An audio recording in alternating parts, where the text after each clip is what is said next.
It's not Chainsaw Man, ELITEARI. Can you believe it? Here we are today to talk about a wrestling thing. The Mr. McMahon documentary by Netflix. For whatever reason, ELITEARI, despite having no history with wrestling, except for he watched it for 2 weeks when he was a kid in probably 2006, maybe early 2007, from conversations we've had in the past, I have determined. And he wanted to watch this thing because he, quote, loves Vince McMahon. A little cringe, a little crazy, a little problematic, if I do say so myself. But ELITEARI, why don't you tell us all your great history with professional wrestling? Yeah, so I was a primary school student back in the day, back in like 2007 or 8. Wrestling's for kids. I think those were the 2 years, probably, most likely. And my friends, they all loved WWE, or WWF or whatever. I don't remember. They were like two different things, and I have no idea what the difference is. But I kind of know now from this documentary a little bit. Anyway, yeah, they all loved it and stuff, and I didn't watch it, just like how I didn't watch Star Wars or anything back then either, so I was a bit left out. Fuck Star Wars. Yeah. So one day I decided, I have Foxtel, let me watch this WWE. So I 108, Fox 8, let's go. Yeah, I don't remember, but I watched it, and it was really entertaining, and I liked it, but I think I only watched it for like a few weeks, and then I stopped, and yep, never again engaged with wrestling ever again, except for like when I would go to my friend's house, they'd have like that wrestling game every now and then, and we play that like on the PS2 or whatever. There was a bunch of them, one every year, in fact. Right. But yeah, you know, me and ELITEARI, we were chilling out back in primary school. I'd always tell him about it. He would say, "I hate wrestling and I hate you," and he bullied me, frankly. That is not true. No, yeah, people are even not. Though I was like, that's not what we're talking about. You're making up this whole thing. Me and Kyle did not go to the same school. We didn't go to the same state. We're not the same age. He's so old, Chad. I couldn't. We weren't even in primary school at the same time. He's so fucking old. This fucking idiot. But anyway, ELITEARI, you know, when I ask you a question, you're supposed to ask it back. Oh, wait, no, I didn't. Let me actually, one more thing I just remembered, because you mentioned the Vince McMahon stuff. I've watched a lot of funny Vince McMahon clips, and I think is like really funny and stuff. So I was actually interested, and I knew a little bit about him, like how he's like pretty insane and like does crazy things and stuff, and so I was very curious to watch this. Also, I'm always yapping about it, so ELITEARI would have picked up very minor things through osmosis. Probably. Now, ELITEARI, you know, I just been watching wrestling since I was 0 years old because my family watched it before me. And I just watch so much wrestling every week, except not really, because sometimes you go on little breaks, ELITEARI, you fall out of her a little while. But pretty consistently, since I was born, I've been watching it. In fact, I've probably watched it the least in the last few years. And then, you know, ELITEARI, I did a wrestle one time. So, you know, I'm just an expert on all things wrestling. Right, good job. So that's our differing histories with wrestling. You know, I got a wrestling video I just uploaded the other day. It's talking about Survivor Series 2014. 2014, ELITEARI, it's 2024. Now, ELITEARI watched all of that, and he has lots of opinions on the great War Games matches and all such things. But I guess we'll talk about that at a different time. Now, that was me making up stuff again, chat, by the way. So, ELITEARI, I have this structured a little bit. I have notes, chat. Can you believe it? I have notes structured episode to episode. But I was just telling ELITEARI about this, that he probably won't care about any of the things I have notes about because they're all like wrestling nerd things, or me being like, well, actually, that's not exactly how it happened, Netflix, etc., etc. So we should probably do like what ELITEARI thought this was going to be, how he felt about it. He didn't drop it, so I assume he enjoyed it in somewhat. I think it's a very well-made documentary in all the engagement types of ways. Outside of maybe the information, though I think the information's largely pretty good too. I know a hit against the documentary from wrestling fans was, we already know all this stuff, brother, which is not really that true. There is like definitely new stuff and stuff framed in different lights, etc., etc. Vince McMahon even doing like an interview is kind of a big deal. He very much hasn't done many over his like 40-year career. So all that stuff is new. So there's that angle of it. Actually, first, ELITEARI, I want to play a little game with you, which is where we'll go over wrestling lingo and see if you understand it, ranging from the easy stuff to the hard stuff, all stuff that's gone over in the little documentary. So I think that'll be a little fun game to start us off with. Go ahead. Oh, and then afterwards, I should talk about Vince's cooperation and then lack thereof of the documentary and what we sort of knew going in. ELITEARI, how about two you're gonna know? How about that, huh? What are the two you're gonna know? There's so many. I don't know. I'm sure when you say it, it'll be like, oh yeah, I've heard that a million times. Oh wait, heel is like someone people hate. The two that have bled into sort of more mainstream, or at least YouTube mainstream media discussion outside of wrestling is definitely heel, which just means bad guy, basically. Mm-hmm. And babyface, probably to a lesser Yeah. degree, or face, which is just the opposite of heel. Yep. Heel's definitely more of a popular word, I would say, Yeah. outside of wrestling. Then there's other ones, ELITEARI. What about kayfabe? Do you know what kayfabe means? I think it's like keeping on the act or something, or not Yeah. showing that something's fake or something like that. I don't. Yeah, that's what I Kayfabe guess. is it's like kind of a word that's been used wrong by wrestlers, and now we just kind of use it. Kayfabe, it comes from like well, a lot of wrestling stuff comes from like carnival speak, Mm-hmm. because wrestling, well, this is at least the tale that everybody knows. I don't know if this is for realsies, but they used to, in carnivals and circuses, they'd have two guys come on and wrestle, but it was probably a little bit fake, and that's how sort of that's like the early history of wrestling in like the early 1900s or whatever. Mm-hmm. So a lot of it is carny speak, as you say, and kayfabe is like you can't see the fucking clown walking around the thingy outside a clowning around, because then it'll ruin the illusion of it. So it's sort of like back in sort of the olden wrestling days, it would be like, if you're a bad guy and they're a good guy and you're on the same promotion, you better not be going to the bars together and letting everybody know that this shit is fake. So it kind of means that. Nowadays, it just means like when they're doing the performance and when they're not, and like breaking kayfabe is when they say something kind of real on the show and you can't tell, brother, or something like that. So ELITEARI knows what kayfabe means. All right. Yep. Those are really the main three. I'm I guess this. there's some other ones. What does bump mean, ELITEARI? That I have no idea. Bump? It's pretty straightforward. It just means that's like when you fall in wrestling. Oh, okay. What people say about wrestlers, this ain't real, brother. They know how to fall. Mm-hmm. And taking a bump is kind of knowing how to fall. Okay. Where you tuck your chin and you land like kind of flat on your back, so it hurts less. Mm-hmm. They use that one a little bit. Heat is another big one, ELITEARI, which is another kind of straightforward one. Can you tell us what heat is? I feel like hate, like people hating you. Yeah, basically. Yeah. When you're the bad guy and you've got heat, means that you're getting all the booze, and that's like a good thing because you want heat. Mm-hmm. One of the episodes, I think the second episode of the documentary, is called Heat, because it's when Vince is going to trial and stuff like that. Can you believe it? Oh my god. He'll be on trial again soon, probably. My goodness. The FBI's investigating. We're not up to that yet, ELITEARI. Mm-hmm. That's 5 terms. I think that's good enough. Do I tell you what I thought? 5 from 5. Hold on, just quickly. There's the Vince cooperation and then lack thereof. I don't even know if ELITEARI knows this, but about 3 days before the documentaries came out, because I'm pretty sure they did the old Netflix drop them all at once thing, Vince's, I don't know, publicist or whoever, put out a big note about how he disavows the documentary and thinks that it's like a hit piece and stuff like that. Which is funny and just really added to the marketing campaign, which kind of derives into...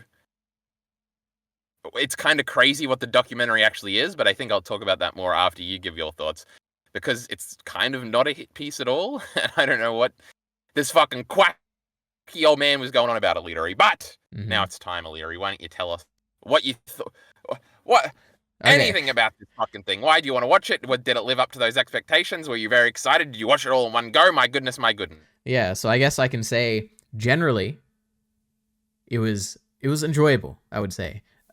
You were talking a little bit about like the quality of the documentary is like a really like it's good or anything. I would say it's like, if anything, it felt on the lower end of like the documentaries I've seen before. I haven't seen many. Like the ones I've seen have been like random YouTube videos about like history stuff, and this kind of felt like it was enjoyable. I never wanted to like turn it off or anything, and I watched it pretty quickly. But it felt like it was like missing a lot of, or like large parts of history, and it kind of felt like they didn't have a good timeline that was established, and I was a bit like losing track of like when things were taking place, and like I think the technical elements of the documentary are a bit weak, like a bit hard to follow, I guess. But the stuff, I definitely agree structurally. Okay, and most of that'll be more like like that blends into informational criticisms of like, episode 1 and 2 are really about Hulk Hogan, and then we get to episode 4 and it's like, oh yeah, and then remember this Hulk Hogan storyline? Let's bring it. It's like, oh, well, if I didn't know, I know the exact dates for all this stuff, but if I didn't. And then there's also like, they do things out of order a little bit, because the second one is about all the controversy, so they put some of them earlier when they should come up later. And I think, I think most of those issues I would have was like structural. There was also like, it kind of is just a WWE documentary more than a Yeah. Vince documentary in parts. Yeah, I agree with that. And that's kind of what I was worried about with your interest in it generally, but No, I generally, so putting aside the actual documentary elements, I enjoyed, I was very interested because I didn't, a lot of this I basically, maybe all of it, I had no idea about it. Like the only thing I really know about the WWE is that the Undertaker is like really cool and he has like cool like entrances and stuff, and he wasn't in this at all. I mean, he was interviewed or whatever, but there was nothing about the Undertaker in this. That was a little bit in one of the last I episodes mean, about yeah, a tiny bit. but it's true, he's not Yeah, so that main of a focus. yeah, so I don't know, it was interesting. I guess it was also like I have a few like overall thoughts here. One was that I liked how there were so many different people that were interviewed. Like you got the enemies, you got like the wrestlers, you've got like the just like Vince himself is like a very valuable person to have in this type of documentary, of course. Yeah, just that is a big thing. Like they did have all of the big, like I think at the beginning it's just like every like out of the 10 greatest wrestlers of all time, it's like every one of them that's still alive is like sitting down. Yeah. And especially if you're a wrestling fan, you're like, oh brother. I mean, got Hogan sitting down, and then Steve Austin sits down, and then The Rock is there, and then it's John Cena, and then it's The Undertaker and Shawn Michaels and Triple H, and it's like, oh my god, you just got them all that are alive. It's like Andre the Giant's not in it, but he died 40 years ago. So what are you gonna do? That entrance shot is probably the best part of the documentary. I'm like, oh my god, this is like a big thing. All these people are here.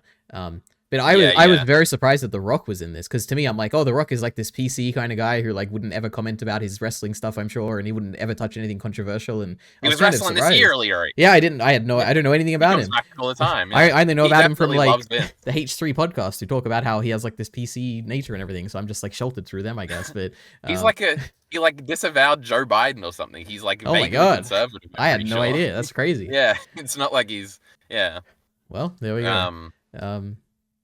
Okay. The Rock, we've talked about this a million times, and I'll only say like one thing about it. But The Rock's like public perception is so, because The Rock is in wrestling circles, The Rock is legitimately like one of the greatest wrestlers of all time, and like he's like the epitome of like mediocre actor, but he's like way more famous for acting and like being kind of like a generic media famous personality, and it's like no, guys, you don't know. He's got so much personality. He's like the greatest of all time. He's like the most charismatic person, and it's just like, no, ELITEARI, he doesn't suck. But like the public perception is definitely like The Rock. He's like this muscle-headed. He's like Arnold Schwarzenegger. Yep, true. But he's in this. But yes, that was funny. Oh, and one other thing you said briefly was like Vince. It is an insane deal. Like, I remember when this has been talked about for like 10 years, I feel like, before it even went into production. Like, they're going to do a Vince McMahon movie, and then they're going to do, which I think was still happening. Because I remember they, like, cast Chris Hemsworth as Hulk Hogan or something. Oh, yeah, I do remember something like that. Yeah. Yeah. And then it was like, oh, they're going to do a documentary, and everybody's been like, Vince, you should write a book, because there's a million wrestling books, ELITEARI. Every wrestler's written, like, 3 books. And it's basically Vince never talks about this stuff outside of his own documentaries that he produces through WWE. There are a bunch of WWE documentaries where Vince talks and it's usually only about the early years. Like there's a documentary, it's the history of WrestleMania or something, where he sort of goes through like the first probably like 10 WrestleManias in pretty big detail, and then it's sort of just like, well, we've done 3 hours of documentary, kill yourself. And there's been like famous examples of like incredibly biased WWE documentaries that have sort of, they end up becoming the narrative definitely in like the wrestling community is that like the WWE sets the narrative and then everybody just believes it until 20 years later everybody finds out that it was like all fake. So it is kind of a big deal for Vince to, and this is kind of a big thing in the documentary too, is that he's like a control freak or something. So for him to like give up control to Netflix to let them do a documentary and for him to like be interviewed in it is like kind of a massive deal. He's getting old. Even my first note here is like Vince McMahon saying the terms heel and babyface is kind of a big fucking deal because I don't know if I've ever heard him say those words, and it's just like the wrestling, like most of wrestling fans only see Vince as like the on-screen personality, and then everything else is like crazy mystery, brother. It's like, And now he has done, like I said, he's done like interviews with, went on all that. Oh my goodness. Oh, that was you. Did not notice the bacon Mahone, joint? he's just the worst person what ever. The fuck I is can't Jockey believe Bacon it. doing here? Go ahead, Bacon. This is unbelievable. Do you even know what we're talking about right now? I guess you probably You're talking about the Mahone series, and I'm on a 300 ping deficit here, so I'm really behind. But yeah, I think you're talking about that Netflix series that I watched like ages ago. What do you think Are about you He's it? a so bad excited? guy or something. Well, you got a hot take to give out, Bacon, or you just want to like chill? I just thought it was wild. The Attitude Era. I just thought that was crazy. I was like, this is what young people were watching back in the day. Unbelievable. I was a People little too complaining young. about Lunchables now and Mr. Beast and Logan Paul and True, crypto true. scams. Well, here we go. Have a look at this stuff, huh? Yeah, polluting the minds of the young youth. I just thought it was really funny. They were so edgy, and they did stuff that was like so controversial and like un-PC, but they wouldn't swear. They'd still be like, "Suck it," and No, they would I just thought swear, it was but a they wouldn't really say dick, interesting. like suck my Okay. dick, but they would just say suck it. Oh, well, yeah. But Well, fair enough. It was very like the insults they used were kind of cringe, but I just thought it was really interesting as a time capsule for like the values of society and how it's just changed. I thought it was really interesting. But I also thought wrestling is immoral and wrong, and we shouldn't do anything with it. And now his wife is like in doing something for the U.S. government when the next. Well, one she comes had in been or doing it in the something past. crazy. She was part of Donald Trump's first cabinet, and I think she got fired a little bit through because everybody got fired from that cabinet. You know, big political memes here. And now she's back for the second one. Isn't everybody excited? Oh, here she comes kicking again. She also Crazy. ran for like governorship of Connecticut like twice and cost Vince McMahon like $100 million each time, and she lost both times. Jesus. Isn't that crazy? That wasn't in the Crazy. documentary. And remember for the Attitude Era stuff when Vince is like, "We never had guns," and then it shows a clip of them having guns like multiple times. Yeah, And but that's we not never what had he- anybody getting stabbed. No, But that was silly. That was silly. They were. That's misrepresentation there because that was implying no, that it it's actual definitely guns or wasn't. whatever. Because at the end, Vince is like, "It was still family friendly, brother," and it definitely wasn't. And the TV rating was like Yeah. MA, and it wasn't for kids. But yeah, it was just funny. Silly Mhm. Vince How McMahon. so? What everybody's takes is, I think it's propaganda against. We're still at the Paul beginning, McMahon. Bacon. We haven't gotten We're in into the that. You're overall spoiling thoughts at the everything. moment. Okay. Sorry, I just saw you guys in here. Mhm. Bacon was perving. I'll yeah, that's what I thought. I'll listen to it all later. I'm sure it's very interesting. I should be working. You better watch the I whole just thing, saw you Bacon. guys, and I was Right? like, 2 I bet hours this is what they're worth, talking right? about. Yeah. Well, I thought you were too famous for us now, by the way. hang on. We'll see if it translates to the second video. I'm on 80K. We're going crazy right now. Holy. This is, What? That's insane. yeah. 18 or 80? 80.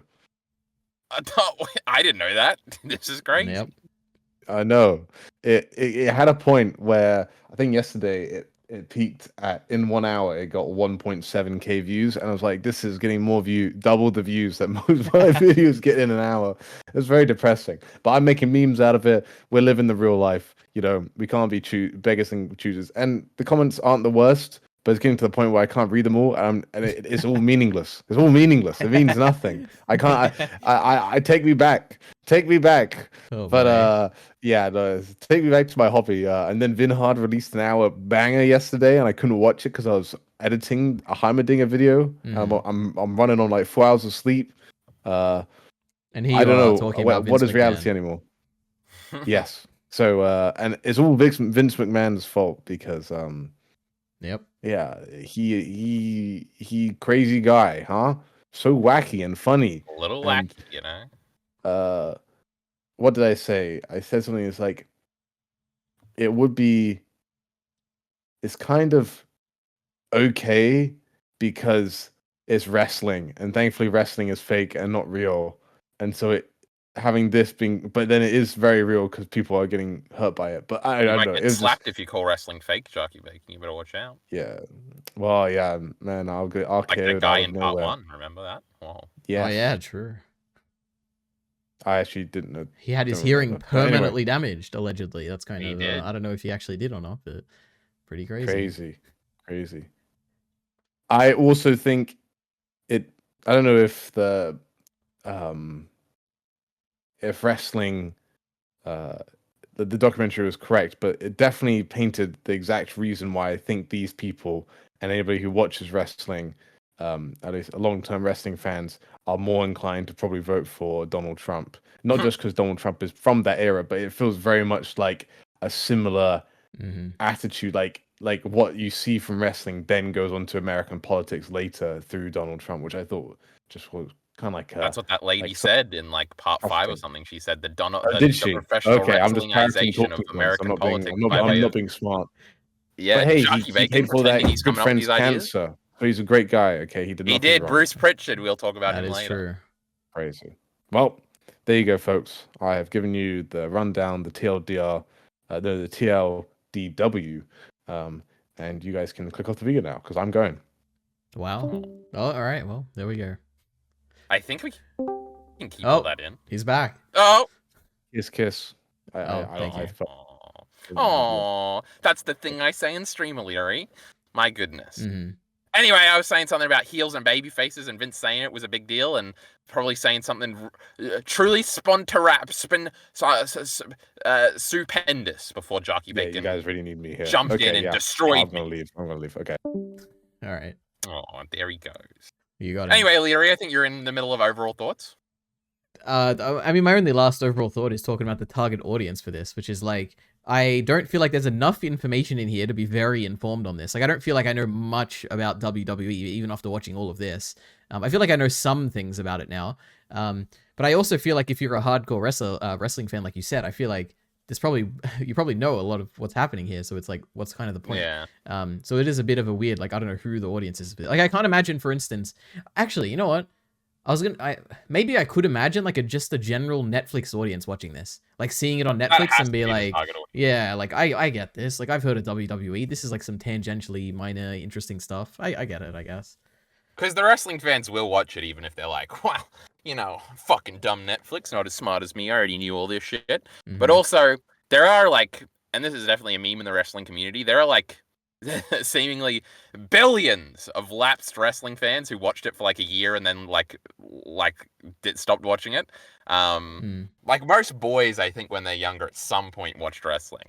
So there's always like especially when they do, because there are other big wrestling documentary series like that have come out in like the last 10 years or so. Dark Side of the Ring is a big one that had like 5 or 6 seasons, and it was like did good ratings for that lower network or whatever that produced it. I don't know, the American fucking channels and shit like that.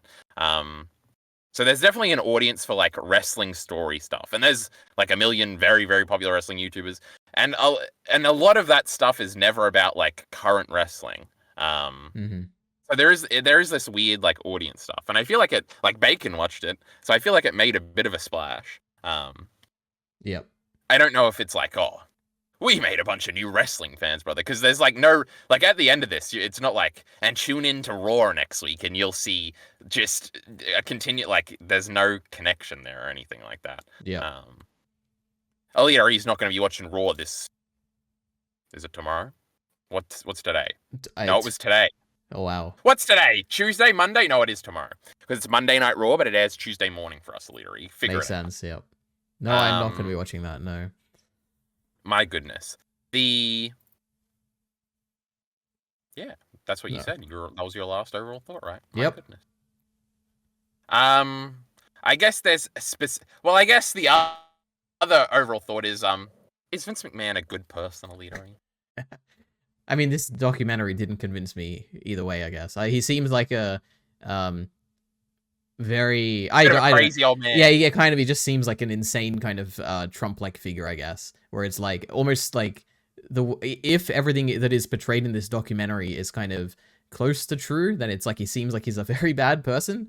But in reality, I have no idea. I don't know. I can't trust documentaries like this for like sources of truth. I have no idea. But he seems kind of crazy in this. But yeah. What are the 3 worst things Vince McMahon did that were told to you in this documentary, do you think? I mean, unambiguously, the worst thing is the sex trafficking stuff about having that woman and sending her around to like other men. That is insane. But that's like the most recent stuff, right? Yeah. That's what the FBI is going to get him for, Elitari. Don't worry. Yeah. But that's like the thing that's clouding my mind. What else was there that was bad?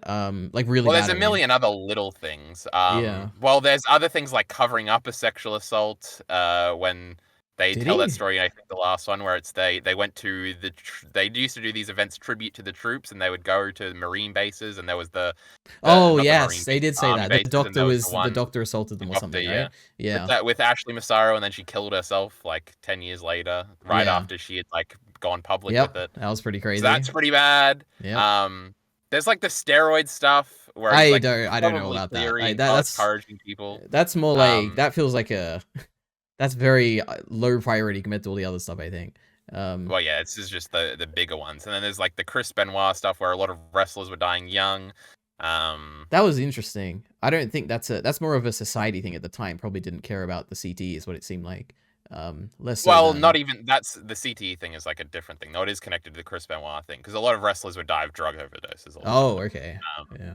and that was sort of and there was like anti-labor stuff. But ELITEARI he hates That the is not workers' strikes, true. so That is not true. why would he care about these poor wrestlers not getting health insurance and killing themselves, like working 2 shows a night, 7 days a week, 60? That is absolutely not true. Let 360 me clarify here. I think the fact, I mean, you can clarify for me. Do wrestlers actually bleed? Or is that like, what is that? What is the red Yes, stuff? you cut yourself with a that thingy is something. enough to outlaw all of wrestling to me. I think that's insane. That should not be allowed. How is that That's allowed pretty to me? cool, bro. No, it's insane to me, and I can't believe it. That is the word. Like even just that is like it should be illegal. I can't believe it. So yeah, that's. And then there are controversies of guys that had like hepatitis and would still like bleed and stuff, and then they figured out what hepatitis was in like the 80s, and they're like, "Motherfucker, don't be bleeding on me with your hepatitis." Mm-hmm. Hepatitis means you get like a blood infection or something, ELITEARI. I know this from wrestling. Right. Yep. But it's pretty cool. ELITEARI. So sometimes you can just get a bump in the nose. I did this in a match one time, and you're bleeding everywhere. And then there's like other times where it's like you use a little razor blade and you cut this part of your forehead. I'm pointing That's to it, ELITEARI. crazy. And you bleed a lot, and it looks really cool. That's epic. We love that one. And then there's hard way ELITEARI, which is when somebody actually punches you until you bleed, so it looks even cooler and doesn't look as fake as using. So a razor blade. what is the actual why is that allowed? Like legally, I don't understand. Because nobody's ever. You're allowed to self-inflict wounds or something. This is America, goddammit. Yeah. Okay. Crazy. All right. They wrestling because WWE went PG in 2008, so they kind of stopped the intentional bleeding, except for very rare occasions. But they've just started bringing it back, baby. So here we go. Oh, boy. CM Punk and Drew McIntyre were bleeding in that Hell in a Cell match like 2 months ago, and in AEW ELITEARI, they're bleeding constantly. Mm-hmm. So first of all, bleeding's cool. Kill yourself, pussy. Not true. But yeah, that's pretty funny, huh? Yep. The drugs is definitely worse than bleeding, idiot. But anyway, anyway, I guess. Oh, I guess because this is something I seeded at the beginning, callbacks and stuff. I'm a genius in this podcasting realm we're in, ELITEARI. Vince came out and he's like, "This slanderous documentary destroys my public reputation."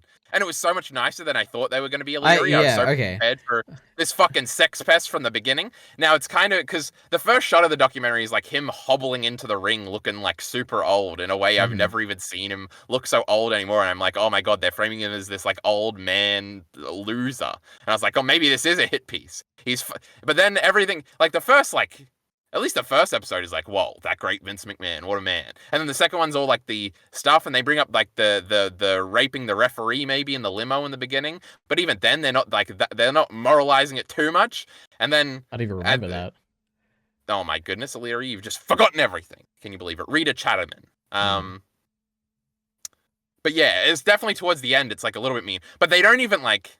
It's like every article covering it and every like YouTube podcaster covering it is so much meaner to Vince McMahon than this documentary is. And for Bruce Pritchard to come in at the end and be like, "I saw it, man, and it was just terrible." That's the guy that was saying that he already saw the documentary and thought it was like gotcha piece or that something. was kind of funny. He's like historically Vince McMahon's like right-hand man stooge type guy. So it's very funny, and people are definitely making fun of Bruce Pritchard for that. Yeah, I guess when I like going into this. Like I assume the public perception of Vince McMahon, even if you don't know anything about wrestling, is like he's a bad person. Like I already assumed that going into this. I don't think this did Not any to wrestling like fans.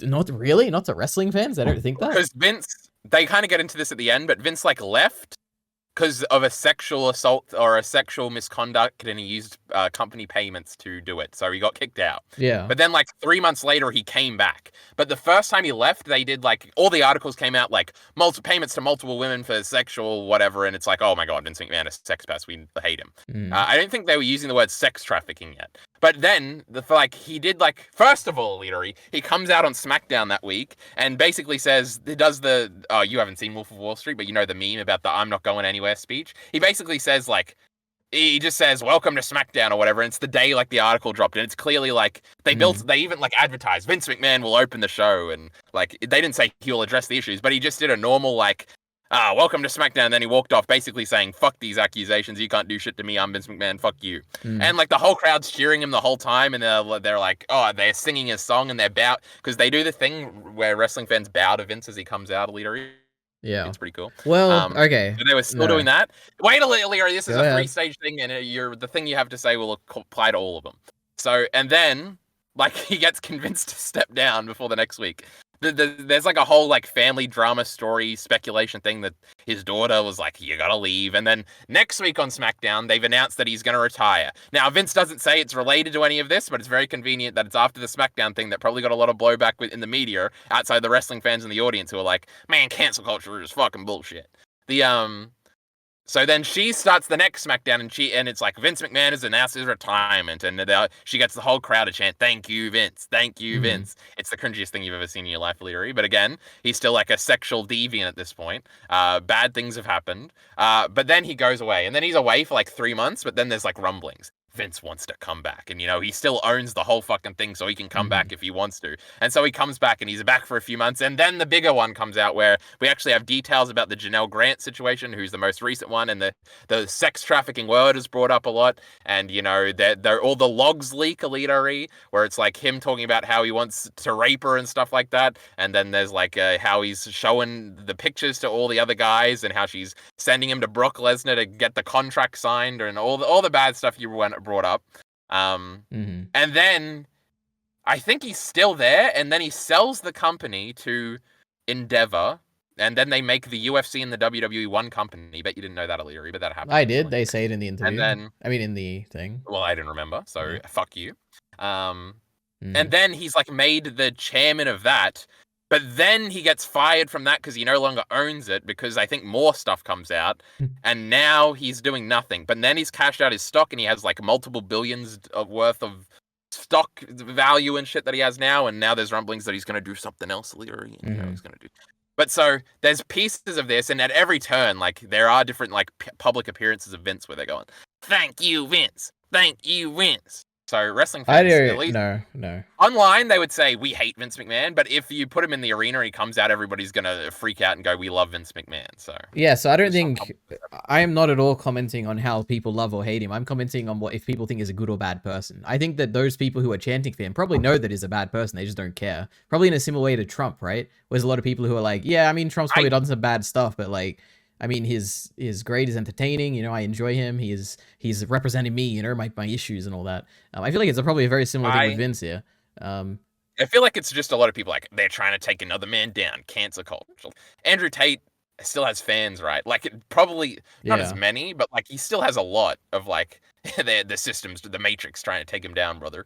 And so maybe like I think it's just like people are retarded, O'Leary. It's possible, I guess. Well, yeah. I basically, on what you said, I have a lot of things I have to say, all related to my bigger notes here. What can I start with? So do you want to, just quickly, we'll have a structural conversation on this. I do have the notes for each episode. Do you want to do that, or do you want to do your bigger ones? Oh, I have no idea what's in each episode. So you can, I don't know. We could go through it like that. Well, one thing before, this kind of relates to something you just said about like the cancel culture and stuff. I want to talk about this a little bit, which is to me it was an insane thing when they're talking about like basically they had this this news reporter guy. I don't remember his name. Yeah, do you remember? I'm sure you remember his name. There's a few of them. Phil Mushnick is one. Yeah, that's the one. That's the one I'm thinking about. He's like wrestling public enemy #1. We all hate Phil. Yeah, I Mushnick. got that impression. We've hate him for 20 years. Yeah. To me, this is the first time I'd ever actually seen him or heard him speak. By the way. Wow, that's kind of crazy. It was. I assumed that back in the day, like cancellation or something was like basically it feels crazy to me that the WWE had to bow to pressure from the media. It doesn't feel like, when I think back, I'm like, oh yeah, that was a different time and they didn't have to give in to pressure and stuff. But I guess they did. Like this whole, like, for instance, the thing about the steroid use, and I would feel like they just probably wouldn't care and they just brush it off and be like, it's not illegal, it wasn't illegal at the time, who cares? But it seems like the media kind of hounding them so much really made them have to respond. And I'm like, this is kind of crazy to me. Like they had to kind of change the ways and make very clear that they didn't believe in like steroid use and all that. And yeah, it feels like, for instance, it also was a strange parallel because I feel like in today's media landscape, it's very different because WWE is like mainstream now. But if you look at like people like non-mainstream kind of creators and stuff, it feels like they can kind of get away with a lot of stuff. Like if for instance today, if some random person was using steroids, no one would care, right? I mean, they'd probably care a little bit, but they're not going to have like a big media tour about like, oh my gosh, the person behind like this company was like using steroids and they're like trying to get their people to use steroids. And that's not like a society thing changing where we don't care about steroids. If anything, we probably care about it more now. It's just like people are less accountable now, which is like strange to me because I felt like it was the case where they were less accountable in the past. I don't know. Maybe this is like a whole thing of me just not understanding media, but yeah. It's the big point sort of with the WWE then is in the because the steroid trial happens in the early 90s. From like 1985 to like 1996, WWE was like a literal kids show. Like, so that has a lot to do with it, where, especially at the time, like you hear these tales from like Disney and stuff like that, even in like movie realms and stuff, where it's like they can't, like nothing can, like Disney made that whole fake production company or whatever to do their like PG stuff or whatever. That's like a big story where it's like, well, we can't put the Disney name on anything that has like blood in it or something like that. So I think definitely at the time, like for parents to allow their kids to watch something, it sort of you had to have like this brand safe sort of outward appearance, and I think that's probably what they were more worried about at the time. Yeah, interesting. Whereas towards the late 90s, when it becomes, it's the suck it thing, it's the attitude era, and everybody's swearing, and there's titties and everything everywhere. It's sort of like Vince does get more erratic in that time, and he's going on like Howard Stern talking about some crazy shit, and he's beating up reporters and shit. That's crazy. So yeah, but it is like there's like an added element of that, of like, people, I think, if you were to do a vox pop, which is when you interview people in the street, ELITEARI, I learned that in film and TV class in grade 11 or something, when we had to do vox pops for our assignment. If you went on the street in 1985 and you're like, hey lady, is wrestling real or fake? They'd probably be like, wrestling's probably fake or something. But like, it's definitely a much bigger deal to like be a news reporter and say wrestling is fake in like 1985 than it is to do it today. Like, whenever I was talking about wrestling on the playground, literally, little Jimmy from over the corner, you'd run up to me and you say, "Oh, you like that fucking pussy shit? It's fake." I don't think that was really the case in like the 80s. So then, oh my god, Kai Entertainment has disappeared. I think his mic cut out or something. Oh boy. Well, it's just you and me now, guys. Isn't Vince McMahon a crazy, wacky character? Don't we just love to hate him? Thank God you're back, Kyle. Go ahead. What do you think? This is funny, ELITEARI? Thanks for filling the time so you don't have to cut it. Anyway, wrestling being fake and that being like scandalous and stuff always plays into those like old articles where it's like wrestling people would be mad at these articles. They're saying wrestling's fake. They're saying we're giving them steroids, and they're saying we're killing them because, drugs and stuff. And they're saying that we can't be advertising to kids, and they're ruining everything. I think that was my point before I was rudely interrupted by this piece of shit microphone. All right. Well, thank you for educating me, Kyle. Thank you. But I do think it's kind of bad today. Like, not bad. Like, the pressure is probably worse today. Like, it's kind of like their choice, and I think it was just like a perception thing more so. And also, there's like not the internet where you like kind of can post whatever you want. It's sort of like if a network executive like thinks you're doing some weird shit. Like, I think that's even brought up at some point where like NBC or something was going to cancel the show unless they like refine their. So you're sort of at the. It sort of is like the oligarchy thing of like there's like 7 network heads that you have to like. You can't fuck with these people. You're a good right and fuck ELITEARI. You can't put it on YouTube in 1991. True. What are you, stupid? Yep. Makes sense. All right. Yep. Cool. Media landscapes. I'm a genius. I know everything through wrestling. You were doing your big notes, I think. All right. Oh, you were doing one. No, we have another one here, which is I think this is really. Firstly, actually, before we do this, what is the appeal of wrestling to you? What do you like about wrestling, Kyle? This is almost like an impossible to answer question. Wrestling is something I was indoctrinated into, ELITEARI. So to find an original appeal is like impossible. Wrestling's appeal to me as a kid was probably just as a sport. Not to say that like, oh my, like I just like, when you're a kid, you think it's real, ELITEARI. Or at least like people say it's fake, but you're like, kill yourself. What do you know?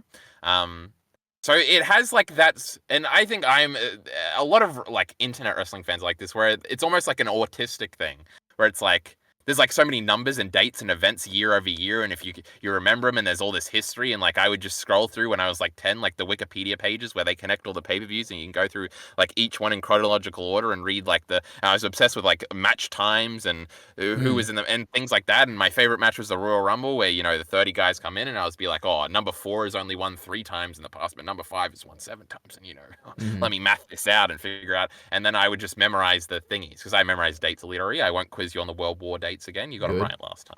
But there's things like that. So there's different appeals like that. Also, as a kid, you have like your favorite wrestlers, and you're like, Jeff Hardy's really cool, brother, and he jumps off the top rope and does a flip and stuff, and that's epic. And but then wrestling, you hit 12 years old, ELITEARI, you go on the internet, and everything on the internet about wrestling is sort of from a meta perspective, where everything is sort of analyzing it as a writing product, and like, well, this guy should obviously win here, and like, oh, and you get super invested in like the behind the scenes stuff. And wrestling is super. This is a different type of. Maybe I'll use the word soy instead of autistic here, ELITEARI, just so everybody understands my words. Wrestling's a little bit more soy in that sense, like, where it's like, it really is like, there is no other sort of serialized medium that's in front of a crowd where that's like a part of it, and it's like live, and that's a part of it. The appeal of actual sport, ELITEARI, is that it's live and it's real, and you never know what's going to happen, and there's no guarantee of happy endings like in a lot of movies you'd watch. And so you can actually lose, and you can get super invested, and it's like the winning is real, and you can get invested in that, and what a technical display, and et cetera, et cetera. And then you got fake stuff, ELITEARI, your great movies and things like that. And, watch that, and like the hero wins in the end, and this is great. And, there's sort of but there is like a fakeness to it where you're like, yeah, I know where this is going, brother. Ash Ketchum isn't going to lose. That's actually a terrible example. Ash Ketchum loses all the time. But, Team Rocket's never going to steal Pikachu, ELITEARI. What are you, fucking stupid? But then like this medium. It's in the middle, ELITEARI, where it's like, it's got the elements of both.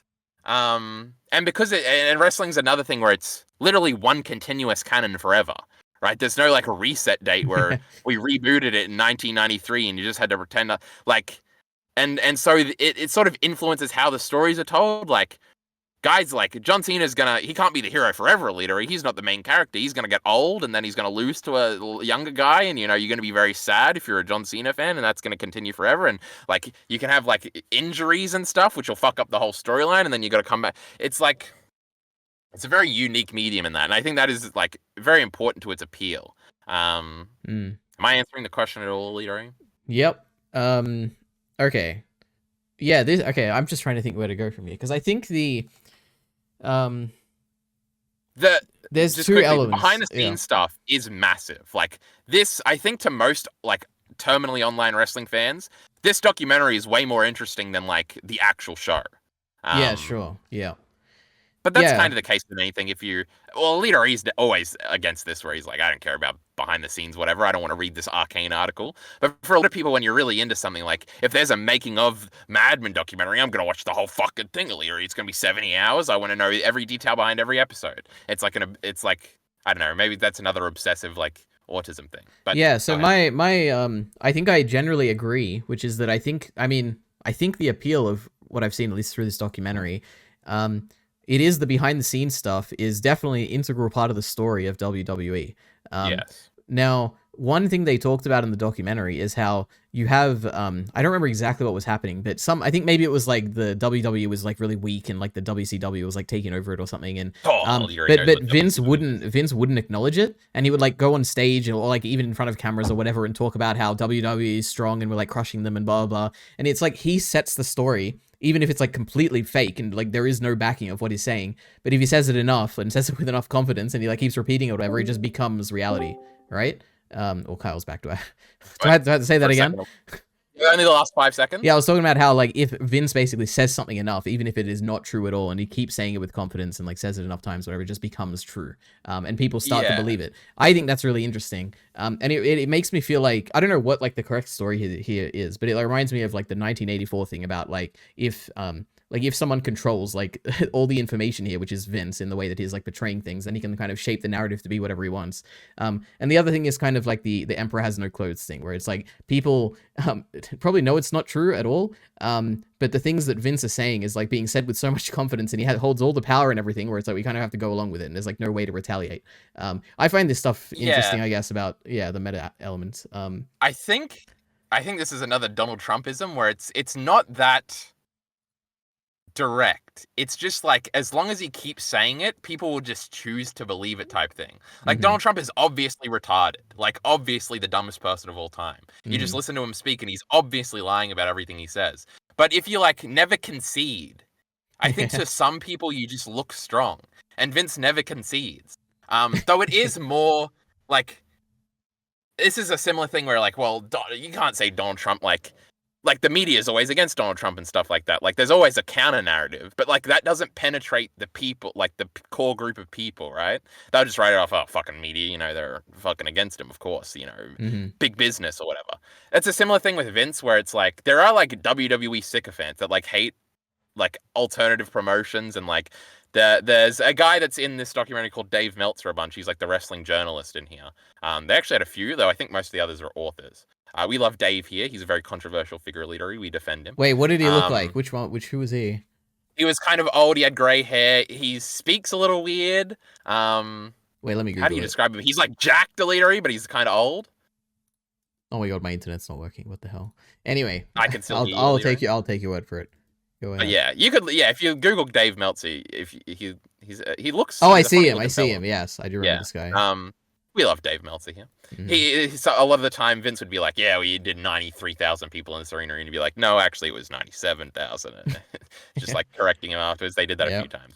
But those are like Vince things. That's actually like kind of the perfect example. Is WrestleMania 3? WWE has announced and maintained for like ever that they had 83,000 people in that building. When there's like definitive evidence that it was like 78,000 or something. And they didn't break like the attendance record. And that's like a big thing where there are like hardened WWE fans that were probably like kids at the time that were like really fell in love with the idea of WrestleMania 3 being the biggest event of all time or whatever.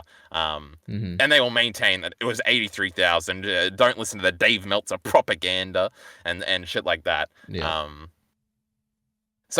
But with Vince, it actually is real because he was like after WCW dies in 2001 until like 2019 with AEW. There's like not really any true competition. There was kind of some with TNA for a brief spouts at different times, but he really did have like control of the narrative in all senses. So he did put out a bunch of documentaries and stuff like that. Not that he did it personally, but like the WWE did, and like. Yeah, he would like set the narrative on a lot of those things. So it is true. But the one you're kind of confusing two aspects, I think, with your example there, where there was like, there's this scene where Eric Bischoff, who was running WCW at the time, is like, we kept trying to fuck with them to see if they would acknowledge us, and the whole thing is, oh, that was another thing we should have asked you in wrestling lingo, which is selling, which is just like, which kind of means two different things. It means like selling in a wrestling match is when you get fake punched and you pretend you got real punched.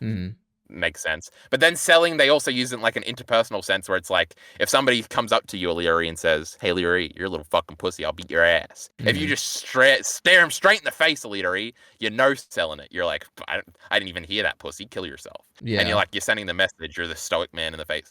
In this sense, it was sort of like Vince would no sell everything. Like they would prod at him and do all this stuff and make fun of him, and he just wouldn't do it until finally he like tried to sue him for stealing a thingy, which was stupid anyway. And it's like, oh, we finally got Vince to sell. You know, we got him in the end. Like, ha ha ha. And you're confusing that with one other example, but I don't remember your exact example here. So but it was two different things. But anyway, you know, true ELITEARI, you're a smart cookie, you know. Okay, true. Okay, then one more thing. This is completely unrelated.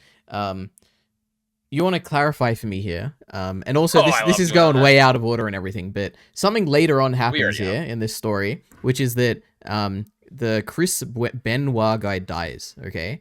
He does. And then the Vince storyline of him like being killed or whatever is broken off, and Vince shows up on TV and does like an announcement, is like, "Oh, my He my breaks heavy heart" or whatever. kayfabe. He does. Yeah. So this, to me, the way that it was portrayed in this interview seems unbelievably out of character for the WWE and Vince as a person. So it feels like either the documentary is missing an unbelievable amount of context, and this isn't as uncommon as the documentary made it feel, or it was like an insane break of character, and it truly was like a very big deal.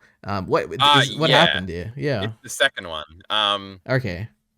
So Vince had, I think they frame it in the documentary of like Vince by 2007. The Donald Trump stuff is earlier that year, the big WrestleMania match where Vince gets, it's hair versus hair, ELITEARI, and Vince has to get his head shaved because the wrestler he chose, Umaga, lost to the wrestler Donald Trump chose, Bobby Lashley, in a big match at WrestleMania. And then I think it's like Vince is like kind of done with being an on-screen character is kind of the gist. And this is actually another like Vince meta narrative where you would hear this constantly throughout like just the last 20 years. And he would constantly do things where it's like, and Vince is saying backstage that this was his last one. I know there was a big Roman one in 2015 that was a big one. And then I think the Shane stuff in 2016 was a big one, but he always comes back, Leary. This was one of those times where he's like, all right, I'm going to like fake my death on the show. I do remember that happening. I remember being a kid and seeing that, and I think my mum just laughed at it. So I was like, okay, I don't have to worry, it's just fake or something. My mum, by the way, massive wrestling fan, still thinks it's real, I think. But I never knew about the Benoit stuff. Like, I remember asking my cousin who was really into wrestling, who's like 3 years older than me, like a year later, like, and whatever happened to that Chris Benoit fella? And he's like, he hang himself, bro. And then I remember in my head, I'm like 7. I like don't really understand what that means. And I'm like, and I remember seeing a scene in like a movie or something where like, I remember it's like a cowboy and there's like a hook hanging off the wall, right? And the cowboy puts the bad guy on the hook on the wall and he like gets impaled and he dies. And I'm like, that must be what like hanging means. It's like he like impaled himself and was hanging. Like I didn't understand like, oh, it's like a noose and stuff. Jesus. So yeah, I remember learning that, and I was like, "Oh, that's kind of like crazy, bro. What the hell? How come I never heard about that?" So I don't know if my mum just saw the episode of Raw and was like, "Oh, we're not going to watch this," or it's weird. Or I just have bad memories of like I can remember vague stuff from like a lot of my memories are wrestling related. Leary, when I think of a year, I think of the Royal Rumble from that year, and that's like my mindset of it. And like, oh my goodness. So I remember like going into my mum's work, and it would have been January of 2006 when I'm not even 6 years old, when I'm not even 5 years old, and looking up the results for the Royal Rumble and seeing that Rey Mysterio won, and being like, oh my god. But that's like a year and a half before that thing, but I have no memory of that, where I very much might have watched that episode of Raw and just have forgotten it because I was so young. Anyway, that's a silly thing. But yes, so Vince is fucking dead, ELITEARI. His car explodes. It's very ominous and stuff. Haha, very funny. And this is supposed to be a big storyline. And then like between the next episode of Raw, Chris Benoit kills his son, kills his wife, and hangs himself, ELITEARI, the double murder suicide. Crazy. And then so the crazier thing, and I don't know if they really got this, I think they kind of say this in the documentary, but they go live the next week, and because wrestlers would die kind of frequently, like Eddie Guerrero, who was Chris Benoit's best friend, died like a year and a half earlier, and you would do memorial shows where we wouldn't really have like matches and stuff, it would just be the wrestlers doing interviews, crying and being like, man, I loved Eddie, and now he's dead, and rest in peace, and they would say like a memory they had and stuff. So they start doing this for Chris Benoit because they basically are like, oh, all 3 of them are dead. They don't really know the details that he fucking killed his kid and his wife and then himself. So they do a memorial show, and then halfway through the memorial show, like the reports start to come out. And so they kind of like try to stop the memorial show like halfway through. And then it's on the episode of WCW that was not WCW, ECW, that was 2 days later, where Vince appears at the beginning of the show, basically does this like 30-second intro where he's like, my name's Vince McMahon. On our last show, my character, Vince McMahon, it was supposed to have died, and we were going to follow a storyline about that. But given what has happened in recent weeks, recent days, we're not going to do this anymore. And like, this is the last I'll ever mention Chris Benoit on like like WWE TV again. And it's true, right? Chris Benoit became like a ghost. This is like a meme at this point, but he once won the Royal Rumble from number 1 ELITEARI, and every year in the Royal Rumble, the commentators will say when number 1 comes to the ring, only 2 people have won from entrant number 1, including Shawn Michaels from 1995, and they never say the other guy because it's Chris Benoit, and he's like, you're not allowed to say his name or bring him up in any WWE related things because they're just like, we don't even want to go near this because this was a massive like news deal where all the big things were covered, like the news stations were covering it. There's like, if you go on YouTube, you can see countless like CNN segments about it and interviewing a bunch of old wrestlers, and wrestlers saying this is because of the drugs, and wrestlers saying this is because of the steroids, and wrestlers saying this is because of the CTE, and et cetera, and a bunch of different things, and it was a big public deal. But yeah, it doesn't happen very often that the show starts with this is fake, that was fake, we're not doing that storyline ever, like enjoy the show. Yeah. It would have been very interesting to me if I saw that as a kid and what I would think, because I remember the first, like and sometimes in wrestling DVDs for like WrestleManias, they'll include on like the bonus features like a behind the scenes documentary of like the WrestleMania, and that was like the first thing I ever saw where they like openly talked about wrestling kind of being fake. And I remember seeing that when I was like 9, and I was like enamored with it. I was like, this is the coolest, because it's just like another like lens in which to view like favorite things. So I was like, this is so cool and stuff like that. It would have been interesting if I'd seen that at the time. So I really can't speak from personal experience like what effect that would have had. It feels like it shadows the Vince McMahon kind of like reputation. It is one of his most like mature moments. Like watching him do that segment is like, oh, this is like he like feels like a very normal like good leader. I always thought that when I watched that clip, and we would probably learn what it isn't really the case because he's kind of an erratic, crazy person. But yeah, I don't know, because I'm trying to think, like, Vince wasn't on, like, I remember a Vince storyline after that with Hornswoggle and his bastard son. That was like at the beginning of the next year. I'm trying to think, like, was Vince, how long did it take for Vince to just come back on TV? I really don't know. But he was the Vince McMahon character a lot after that. Wrestling fans just forget things, you know. We love that. That's great. We just move on. Yep. It is an interesting moment. It is interesting which parts you've like picked out to find interesting. Oh, there's a few. Okay. Should I move on to my? Yeah, let's just do all your things, and then I'll fill in the gaps with my other notes if we want to at the end. Okay.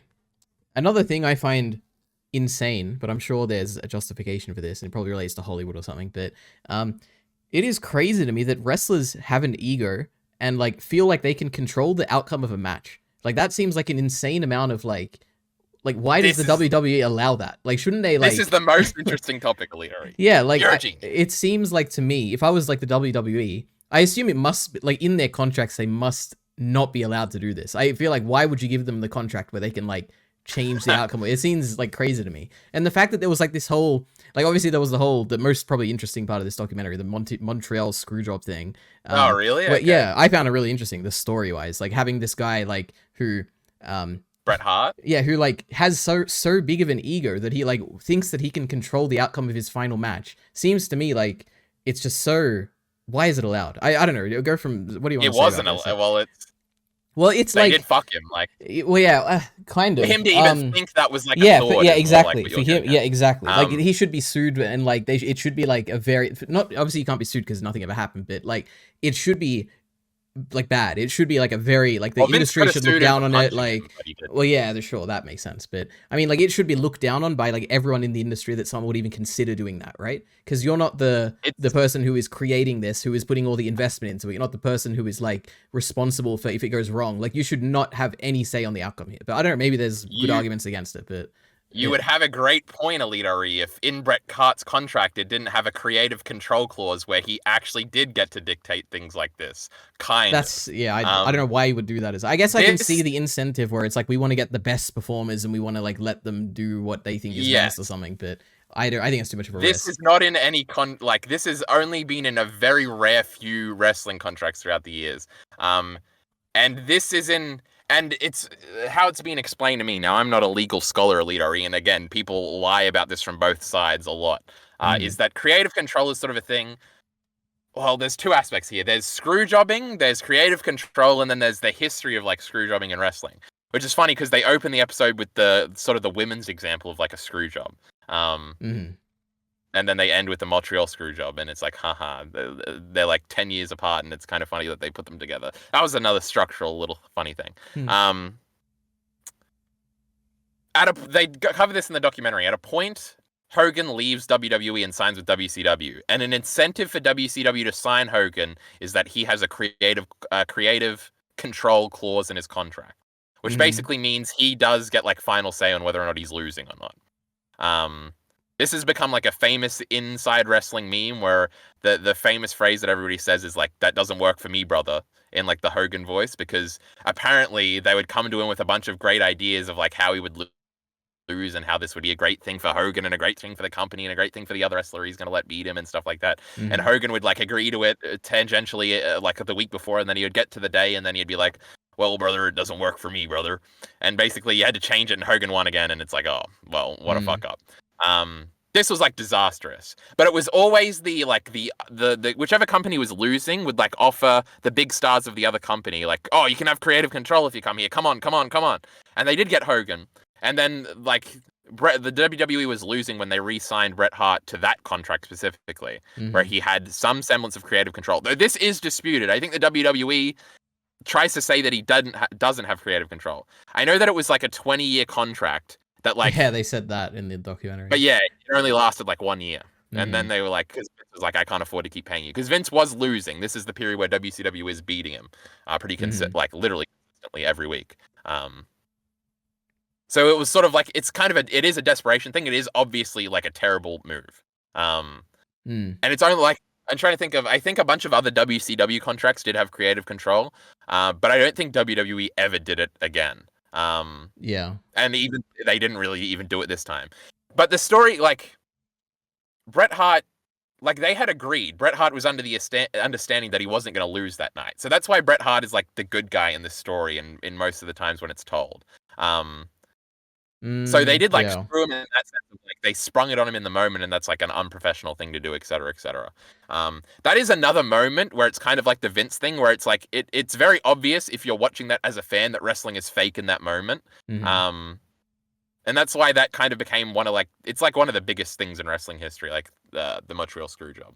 Because it's kind of one of those, like, that's 10 years before the Chris Benoit thing, so it's, like, a pretty big deal to be like, whoa, it's like very obvious that the performance is like breaking down here, and this is like, because when you like, whenever you're watching something, you kind of understand how things should look in like a wrestling match, and it's very obvious that, like, because in wrestling all the time they have like screwy finishes where the bad guy like pays off the referee and he does a fast count and then gets out of here, and you're like, you know how that's framed to be like, oh, this is part of the show.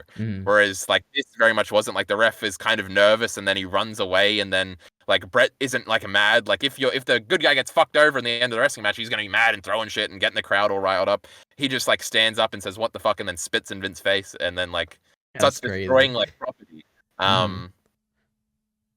Another side of this is that it sort of has been the case now that people like make fun of Bret Hart for caring this much about this issue, to the point where it's kind of turned against him, like in modernity, I guess. There's a million aspects to this, and there's like older wrestling things when wrestling was like in like the 50s and 60s. Like, there's a million stories of like, yeah, like this guy thought he was going to win, but then we fucked him because you did like a roll up and you actually like held onto him so he couldn't kick out, and the ref would do a fast count, they would run out. But in those days, wrestling was like much more predicated on it being real. So if you got fucked in that moment, you kind of had to like keep the illusion up until you got backstage, and then you could like fight about it. But then there's like 50 other guys there to stop you from fighting about it. So there's like a history of like screw jobs in wrestling. But by that time, especially into like the 70s, 80s, and this is like 1997, like that doesn't happen at all. The only other example they had was like the women's one from like 1985, I think, or 86. Which is like, nobody really cares about women's wrestling in 1986, so like that's not a big thing that anybody ever talks about. But this is like the main event of one of the biggest pay-per-views of the year, right before the guy is going to leave and go to another company, and he's doing WCW signs as the pay-per-views. It's like a bigger deal. But yeah, obviously in all wrestling situations, like the head guy in charge, the head booker as we call it, that's another wrestling terminology, but it just means like head writer or whatever. What he says goes. And there's not much like, that's the wrestling can only work if that's the case. 99.9% of the times. And even Yes. here, the guy got what he wanted anyway. Yep. I was gonna say I feel like the best analogy to this is like someone who signs on to have a documentary made about them, and then they don't have any like creative control over it, and they get mad at the end that like, oh, we don't have creative control. In this My case, though, goodness. Brett did have the creative control. Apparently, is what you're saying. So I guess he Well, is yeah, right it's to be like mad about it. disputed. But yeah, But yeah, again, like how was it like? Well, then why didn't Brett sue them? I think he did try or something, but yeah, it's like the creative control things is like you have creative control over your character, and does that mean you get to decide whether or not the character loses a fake wrestling match or whatever? Mhm. There's like another million like things about this about how the guy that Brett was wrestling then, Shawn Michaels, was like a guy he had a deep like personal issue with, which they go into in the documentary yes, a little they bit, do. like where Sean would like break the script and like imply that Brett was like cheating on his wife with like the girl he was actually cheating with, and it's like a Mhm. whole fuck with Sonny, which is like a whole fucked up thing. Sonny is currently in jail for killing somebody in a drunk driving Oh accident. my That's great. god. We love that. Sonny's funny. Some of her interviews are very funny. Mhm. The Are there any good But yeah, people so in WWE? Like just like good, nice people? You think? you know, ELITEARI, you start reading about these fellas in the 90s and you're like, everybody was just a bad person back Yeah, then, that's you how know? it feels. Yeah. My goodness. It's funny. Mick Foley, people say he's a nice guy. Mhm. You know, he was around back then. People try to say Stone Cold Steve Austin was a great guy, and I fall into this because I love Stone Cold Steve Austin, but you know, he Mhm. has a history of domestic violence, so you know, that's not so good. Yep. The funny thing is, like, Hulk Hogan's never done anything like well, I guess he had that leaked sex tape where he was saying everybody's a little racist and I hate N-words. So that was pretty bad. Ric Flair's probably sexually has his own sexual assault allegations, etc. Let me go through them. This The is rough. Undertaker, you know, he advocated for Donald Trump a lot recently. That's kind of bad. And you know, That's there's fine. Compared to all the other stuff, I don't know. well, literally, there's that thing where he gets accused of beating up that one wrestler for being All gay that right. one time, though he disputed that very recently. He said, no, that was not the case, and I kind of believed him. So, you know, The Undertaker's pretty good. What about John Cena? John Cena, kind of, the people get mad at him for, like, selling out to China and being weird about that, That's but, you fine. know, I okay. don't care about that. All right. John Cena by is like a very straight-laced person by everybody's account. So maybe John Cena's the good guy here. But I hate him, literally. We hate John Cena. He's the worst wrestler of all time. Yep. He will forever be known as like the meme, like Bing Chilling, whatever guy. It's so funny. Yeah. It's the funniest meme of all time. Anyway, it transcends him. Like there's gonna be people who know that meme, like who are like 5 years old right now, so. and they're never gonna know who John Cena is. But yeah, it's crazy. Maybe for a younger generation. But like people from my generation, especially, like they love John Cena. Oh no, everyone knows John Cena. Like our age and above, everyone would know him, right? Yeah, probably even old people, huh? Yeah. He did have a stranglehold on the WWE for like 10 years. It was fucking terrible, Leary, but yep. You know. But anyway, Montreal Screwjob, what a time to be alive. I wasn't alive. You were, Leary. You're old as fuck. Wait, what year was it? 1997. Oh, okay. Maybe I was, maybe I wasn't. I was born in 1997. It's in November, you fucking pussy. You were alive. All right, I was. Cool. Okay, crazy. So some wrestlers, you know, occasionally have creative control. That's good. Okay. It's not good. Yeah, it's not good. Yeah, we hate it. Bad for business. Except for when it's not.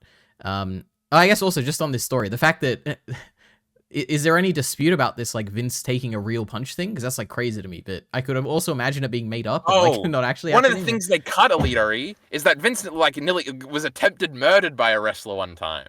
Or at least that's the story. And guess who saved him from the attempted murder? You won't believe this twist in the story. I have no idea. It could be anyone. Bret Hart saved him. He was outside and he ran in and saved him like 10 years earlier. It was great. There was a wrestler called Nails, and Vince was apparently, like, the claim was that Vince, like, was fucking him on a payment or something. And he said, well, I'll fucking strangle you to death, motherfucker. And then Bret's, like, outside of Vince's office waiting for he's like, the next meeting, and he starts hearing screaming, and he runs in and he saves Vince McMahon. Wow. It's very funny. But wrestlers do get in fights sometimes. There is videos of wrestling fights sometimes that are like real. There's one with the great Booker T, who was ELITEARI's favorite wrestler. He won the whatever when I was a kid. King of the Ring in 2006. True. Yep. That's why he was King Booker. Oh, I have a note about this. Fuck it, we'll bring it up now. I bet you didn't know that Booker T was originally a WCW guy, ELITEARI. That's crazy. That's great. You know, let me also say, beyond you mentioning it, I had never heard of WCW in my life. I'd only ever heard of WWE. So it's crazy that it was so popular at some point. Yeah. I never heard of it. Well, it died in 2001, so you know I guess that makes you're a young sense. little man. Yeah. And apparently WCW was like maybe the only one that was on Australian TV. My mum was telling me one time. I don't know if that's true, but that's kind of funny. But yes, Booker T was like because they kind of frame him as like the WCW like talent representative in this documentary. But he like went on to have like a very successful WWE career, so he would be very pro WWE bias. So it's just like kind of a little funny. That's probably not the best thing, but Anyway, we were talking about something before I did a Booker T. Taking a punch. Vince was getting strangled to death. Oh yeah. And getting punched. Yeah, wrestling. I think I feel like there's another story I'm forgetting of Vince getting like attacked. Besides attacking women in the back of limos, ELITEARI, like that referee girl that you forgot about. I don't remember. I don't know, but yeah, that isn't like the funny thing is they were filming a Bret Hart documentary at the time that did eventually come out called Wrestling with Shadows, and it's like centered around this whole incident. With like interviews and stuff, and like I'm pretty sure there's footage of them like taking Vince out, and he's got like the black eye and stuff. And he did appear on TV like it would have been the next night because pay-per-views are usually on Sunday, and Raw was on Monday, where he had like the black eye and everything. So and he did an interview where he's like, Vince didn't screw Bret, Bret screwed Bret, and it was like, oh, did Vince screw Bret or did Bret screw Bret? Oh my goodness, let's speculate about this for the next 30 years. Yeah.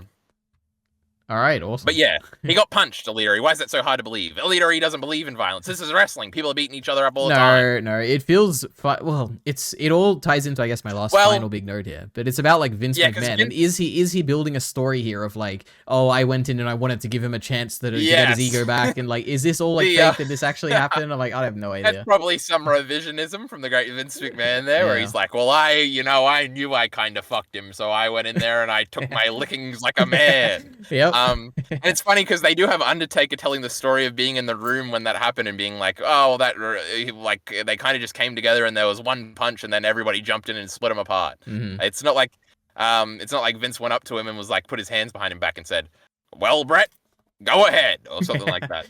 Now it's funny because there's a bunch of little details that I had wrong in just sort of like my mind around like the narrative about a bunch of these things, because the story is like, oh, Bret punched him in his office and then walked out or something, which is apparently not what happened. So I was envisioning like Bret storms into the office, Vince is sitting behind the desk, he runs up and he punches him and then he walks, he storms out. But it turns out it was in the locker room and Vince went to Bret, and I was like, oh, I got to change my whole perception of this ELITEARI. So who said this Netflix documentary didn't teach anything new? That is a big thing, though, because a lot of the little details are different. Like, it's like, oh, I knew, like, people can say that, like, I knew everything in this documentary. I knew Bret punched Vince or whatever. But it is like, there's a bunch of stuff, especially in like the first few episodes, that are like that, where it's like, oh, well, that thing was slightly different here, which is interesting. So there's value in this silly documentary, ELITEARI. Excellent. I'm glad you got value from it, Kyle. It was very entertaining. I liked it. So, okay, my last big note here, and then I have like a bunch of miscellaneous ones, of course. I want to say basically, Vince's character of like Mr. McMahon is like a very, very engaging character. I think he is the most interesting part of WWE, at least from the just like anything I've ever seen about WWE, especially even in this documentary, or everything about him is the most interesting part. It's like. I don't even, when I think of, like, there's two things about WWE where I'm like, oh yeah, this. First is like the Undertaker thing I talked about, which is like so wacky and crazy, and it's like, oh, it's like, obviously it's not real, but it's like so funny and interesting, and I like that, the Undertaker. Then there's like the complete opposite here of like Vince McMahon, who is like, like he's like a businessman in a world of like wacky characters like the Undertaker, and it's like so, contrasts to everyone else, which I think is really interesting. It also is like playing with the meta, because it's like he actually is the boss, but it's like he's not really the boss. It's like a character as well, and it's like what is the truth and what isn't. And it's like, oh, it is really interesting in that regard. But then also at the same time, he actually has power. Like he's in control, which is like just another interesting element of the character, where it's like the character is in control of like the actual story. But at the same time, it's not, because it's like a different person. Yeah, it's so interesting. Or is it? Says Netflix. That is true. Do a montage. Yeah, where he's denying it. He's like, oh, we're like completely different, and then like everyone else is like, yeah, they're like the same, but it's an extension of Vince, and it's like, okay, which is bullshit. Like they're really very like the Vince McMahon character is much evil, like or at least acceptably evil. Yeah, I suppose. Well, the on-screen character probably did like do something that would probably be sex trafficking, so. Maybe. Unbelievable. terrible. But yeah, it is like because the Vince McMahon on-screen character like is like way later. Like it's the late 90s into the early 2000s. Then you continue like so it is like episode 4 of the documentary or something. So It's it so is pretty good. far in. Oh my god. But it is like that period of wrestling, the Attitude Era and beyond. There is a lot more of like they talk about this in the documentary too. I think where it's like the blending of reality of like Vince was an on-screen character where people just didn't know. Like most wrestling fans just didn't know he was like the he was actually like owned the company. Like he was like just like the commentator guy for a long time. And he was like an interview guy, and then he also hosted like some of those weird TV shows they had in like the mid 80s where they were just getting deals where it was like a talk show or something. They looked very fun. I feel like that would be crazy. Like it's like 10 years in and you're like, oh my god, this guy actually owns the whole thing and now he's like the evil business owner guy. It's like that'd be like a funny thing, but obviously I was born way after all this was happening. The Vince McMahon character is very good. I think they even say this in the documentary, like the Vince McMahon versus Austin feud is like the most profitable storyline in WWE history, etc. I think I think the underlying thing is also important, which is that I think is a very like he's really good at like yelling and like being passionate and just being funny. The voice is great. Like he's an entertaining character. Like a lot of wrestling is sort of the over the top like good bad guy thing. Like love to watch him bad guy thing. Kind of like I don't know, like Dark Knight Joker or something. Where it is like that capturing. Yeah, it's almost except it's way better because you know Dark Knight's lame and stuff. The where it is just it's like well Vince is like so good. I mean to me, type of stuff. Like there's also the problem is go ahead. Yeah.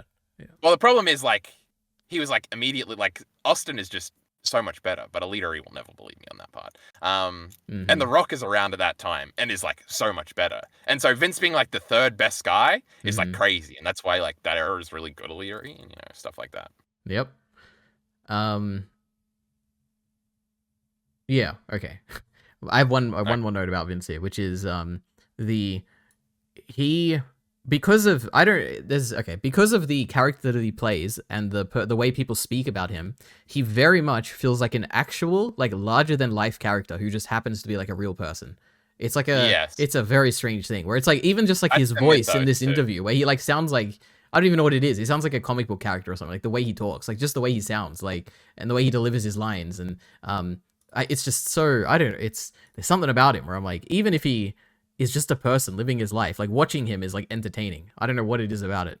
And this does tie into like what we were talking about before about like the Trumpian nature of like Vince and everything. And it's like, you can understand, like, at least I can understand why people like Trump so much because I find Vince very interesting to watch. And I'm like, it feels like a very similar kind of thing where I'm like, they both kind of feel like larger than life characters who happen to be like real people. Like Trump is like this crazy, wacky person who happens to be the president, which is insane.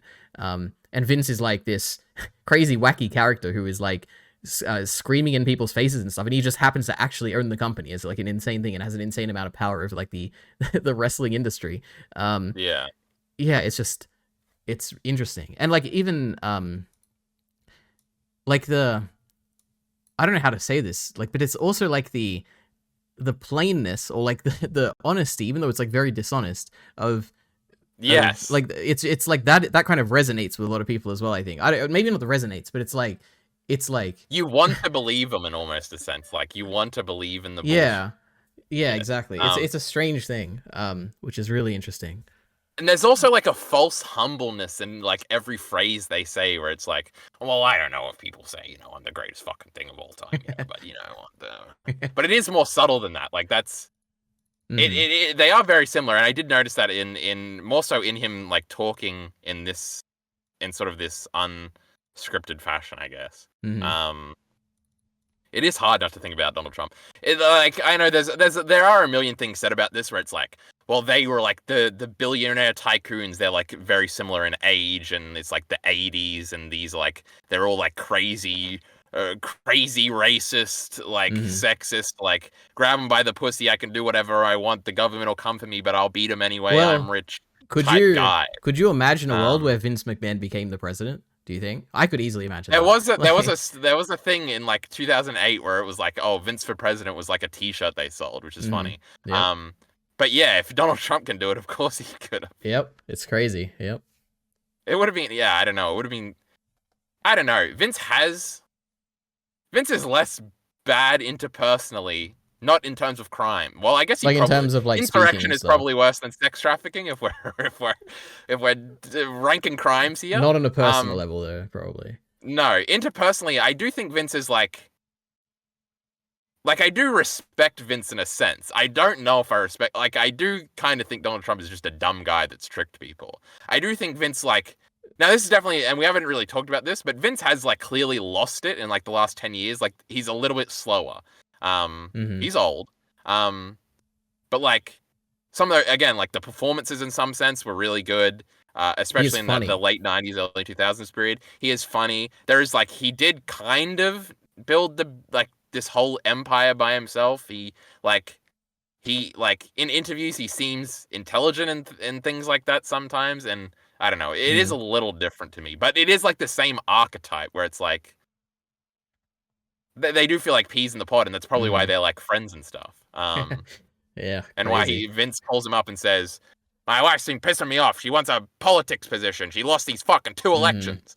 Can you give her in the cabinet? And Donald's like, I don't know anything about politics. I'll put her in the fucking cabinet. Yep. She was like small business secretary or something, and now she's going to be like the school head thing, and she's never taught in her life. That's like a big, you know, big on the face level, it like seems insane to me, but also I don't know anything about politics. Maybe like she ran like a big company or whatever. I don't know. Maybe that's like also a thing, Linda like, seems kind of Linda seems okay. You know, maybe she doing comes right across job. as like a Better than fucking RFK Jr. or whatever. I'm like, put her in charge of the FDA or whatever it is, so we can still have vaccines. ELITEARI, Jesus Christ. Yeah. But there is, and they do even like, they bring it up in the documentary a bunch. There's like that one woman that brings it up a bunch, where it is like there is like a Donald Trump shadow over like everything. Now it's much more directly related here because like people say Donald Trump is like pro wrestling, bro, and like he's been involved in pro wrestling a lot. But it is like it's like the dumb internet meme about all conversations lead to Hitler. I guess it's Donald Trump now. Very true. But ELITEARI, do you want to do your miscellaneous ones and then we'll do my piece by piece? Why not? I think that's probably the best. Okay. We can. There's a few. I guess these will be. It'll cover some things, I'm sure, and we can skip over them later then. Okay. So one thing here is that I don't remember the details here, but I remember there was at some point in the documentary where there were at least some of the people being interviewed were hinting at the idea that Vince covered up or like made the police not press charges against the wrestler who like killed their wife. Which to me, I was like, firstly, is there any evidence for this? And secondly, why did they not like ask Vince about this in the documentary? It feels like something they should. It is interesting because there is like we didn't get to do the final interview after the first set of allegations came out, so we didn't get. But it is like this is a thing that happened in the 80s. I have no idea what the evidence is. I know this picked up steam a lot in like 2016 or so. And I feel like part of the narrative was that like the cops like charged him for it or something finally. The wrestler is Jimmy Snuka, who supposedly, probably, I think, beat his girlfriend to death in a hotel room, then tried to like throw her body off of a thingy. And there is like a police report where he like beats up like 3 police officers and like afterwards or something. I don't know. This is starting to sound like bullshit, ELITEARI. But wait, I don't doubt that he killed his wife. There's probably a lot of evidence for that, right? Yeah, and like beating up the cops, then why didn't he get arrested? Like, what's going on here? But the story is like, because Jimmy Snuka says this in his book, I think, where he's like, and then the big fella, he came in with a briefcase, and you know, the whole thing went away. And people are like, well, obviously it's Vince and something like that. And I think he was like more explicit in like, or it might literally be like the boss came in. I don't know, but there is tying things there. But probably maybe the reason why they didn't do it in the documentary is because outside of like wrestling mythos, this doesn't hold up to any scrutiny, and so it's probably bullshit. I don't know. But yeah, it is definitely a big scandal, and it did pick up steam a few years back where it's like fucking Vince covered up a murder. Can you believe that? It's crazy. Yep. But yeah, then Jimmy Snuka like had to leave the company like a year after that anyway. So Wait, he kinda funny. stayed on after he killed his wife? Yeah, that was the whole point. He came in and got the thingy so he could still be a big star for Vince because Vince needed him for the wrestling matches. I don't Come on, remember now, what that. do you think the I motivation mean, is? you know what? That sounds about right. But that's it. Now in retrospect, that's crazy. But okay. But yes. Okay, the Jimmy well, Snuka now we got funny. the next. I'm gonna hound you again for more evidence here, Kyle. Is there actual any evidence that wait, who was it? The Chris Benoit guy who killed his wife and killed himself, or whatever. That's that guy, right? Firstly, the Chris Benoit. Yes. Yeah. Is there any evidence he actually had CTE, or just beyond the guy just saying I've seen it. He had CTE. Was there any evidence of that? Well, that guy's like a thingy. I think you can now again. ELITEARI, I don't fucking know. I would assume you can see the brain scans online somewhere because yes, this Christopher Dwinski is like a big like CTE professor. Like he's like the big CTE guy. I think that like helped the NFL players get the something or something. So he's I like think he's like an reputable, actual right? big deal. But it's funny because he was a wrestler like for like a year. It's crazy. Like he graduated from Harvard, so his character was like this Harvard's snooty guy, and then he got concussed one time in the 2003 Royal Rumble, and then that ended his career, and like everybody laughed at him. Fucking concussion, what are you, a pussy? Because wrestlers get concussions all the time.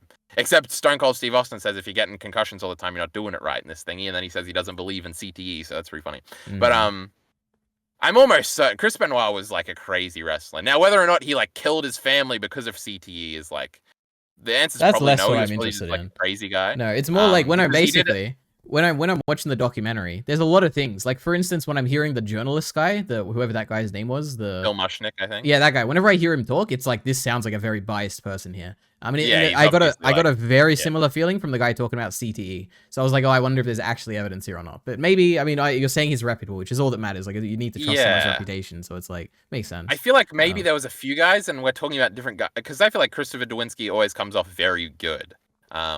Maybe I don't know. But I feel like there was a few people talking about it. He was like a blonde guy, right, with long hair. I don't remember. I don't know. Yeah. Okay. Yeah. But yes, my so trust he had in CT. Christopher I'll Dwinski trust is him. pretty high, I'll say. But all right, good. He gets the pass then. All right. He went to Harvard, ELITEARI. Of course, you're just so jealous true. you didn't go to Harvard. Amen. But yeah, I don't know. A lot of chair shots to the head, bro. You'll get a concussion. Yep, I believe it.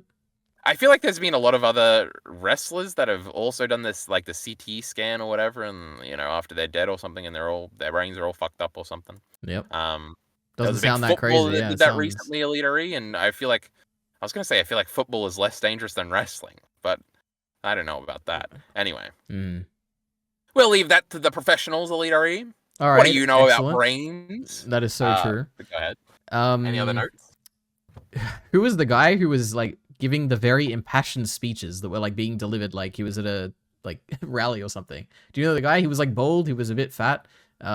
He was given these speeches. Do you have any idea? He was being interviewed. He was like the background was like a bar or something from memory. Maybe not. A bar. Oh, Paul Heyman. Who's that? He is if you think Vince McMahon is a good on-screen character, ELITEARI, wait until you get a fucking piece of Paul Heyman. Paul Heyman ran ECW, which was the third biggest wrestling promotion in the mid-90s. He's famously a manager of Brock Lesnar, I think legitimately and on-screen. This is another thing we should have gone over in wrestling lingo. Managers are like fake. They just accompany the wrestler to the ring and talk for them, ELITEARI. They're not the actual managers that like do their contracts or something. Okay. Wrestlers only started getting managers recently. But anyway, he's both apparently. He's like a very famous, he's a wrestling Hall of Famer and stuff. He's not a wrestler, but he's an on-screen personality. But yes, he is like he's like the best talker of all time, ELITEARI. He can sell you a something with a something, the saying or whatever. He can sell you chicken shit when you need chicken salad or whatever the fucking dumb saying is. Yep. He is like, Vince McMahon Sr. was the Pope of Madison Square Garden is one of the things he says in this. And I was like, God, Paul Heyman's so fucking cool. Yeah. He has a bunch of speeches and they all sound like pre-rehearsed or something, but I'm guessing they're not. It was impressive. They're not. He's just like the best, ELITEARI. Though he does have things he says a lot. So like, I don't know. There's maybe a little bit pre-rehearsed, but he is like, Paul Heyman is an insane person. He's just like fucking people over and getting away with it. And he's always like, I'm a Jew, he says all the time. Like, of course I'm fucking people over. It's great.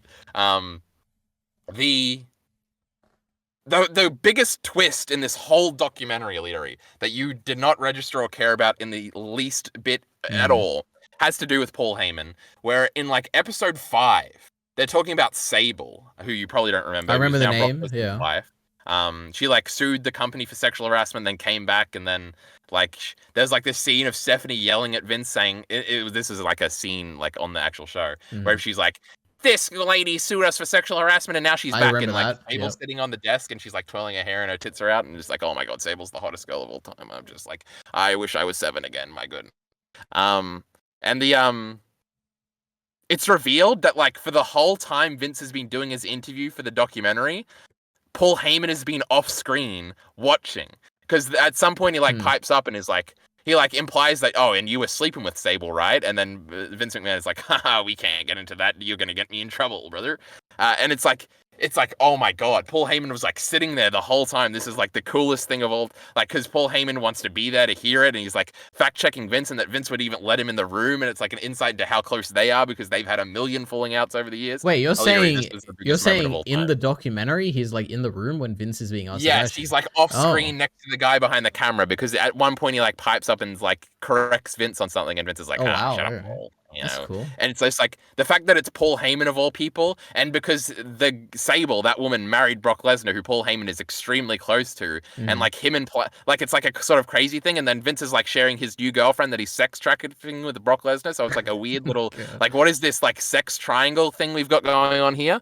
And Paul Heyman is like aware of it, and it's just like, it just shows that like Paul Heyman throughout like wrestling history is like always there in the biggest moments, and it's like crazy that he is, and it's just like the Paul Heyman documentary ELITEARI is going to be bigger than the Vince McMahon documentary one time, and somehow he's managed to like come out unscathed because he's like a really good continual on-screen character, even though he's probably, now I don't think Paul Heyman's sex trafficking anybody ELITEARI, but you know, he's like fucked a million people out of payments and things like that.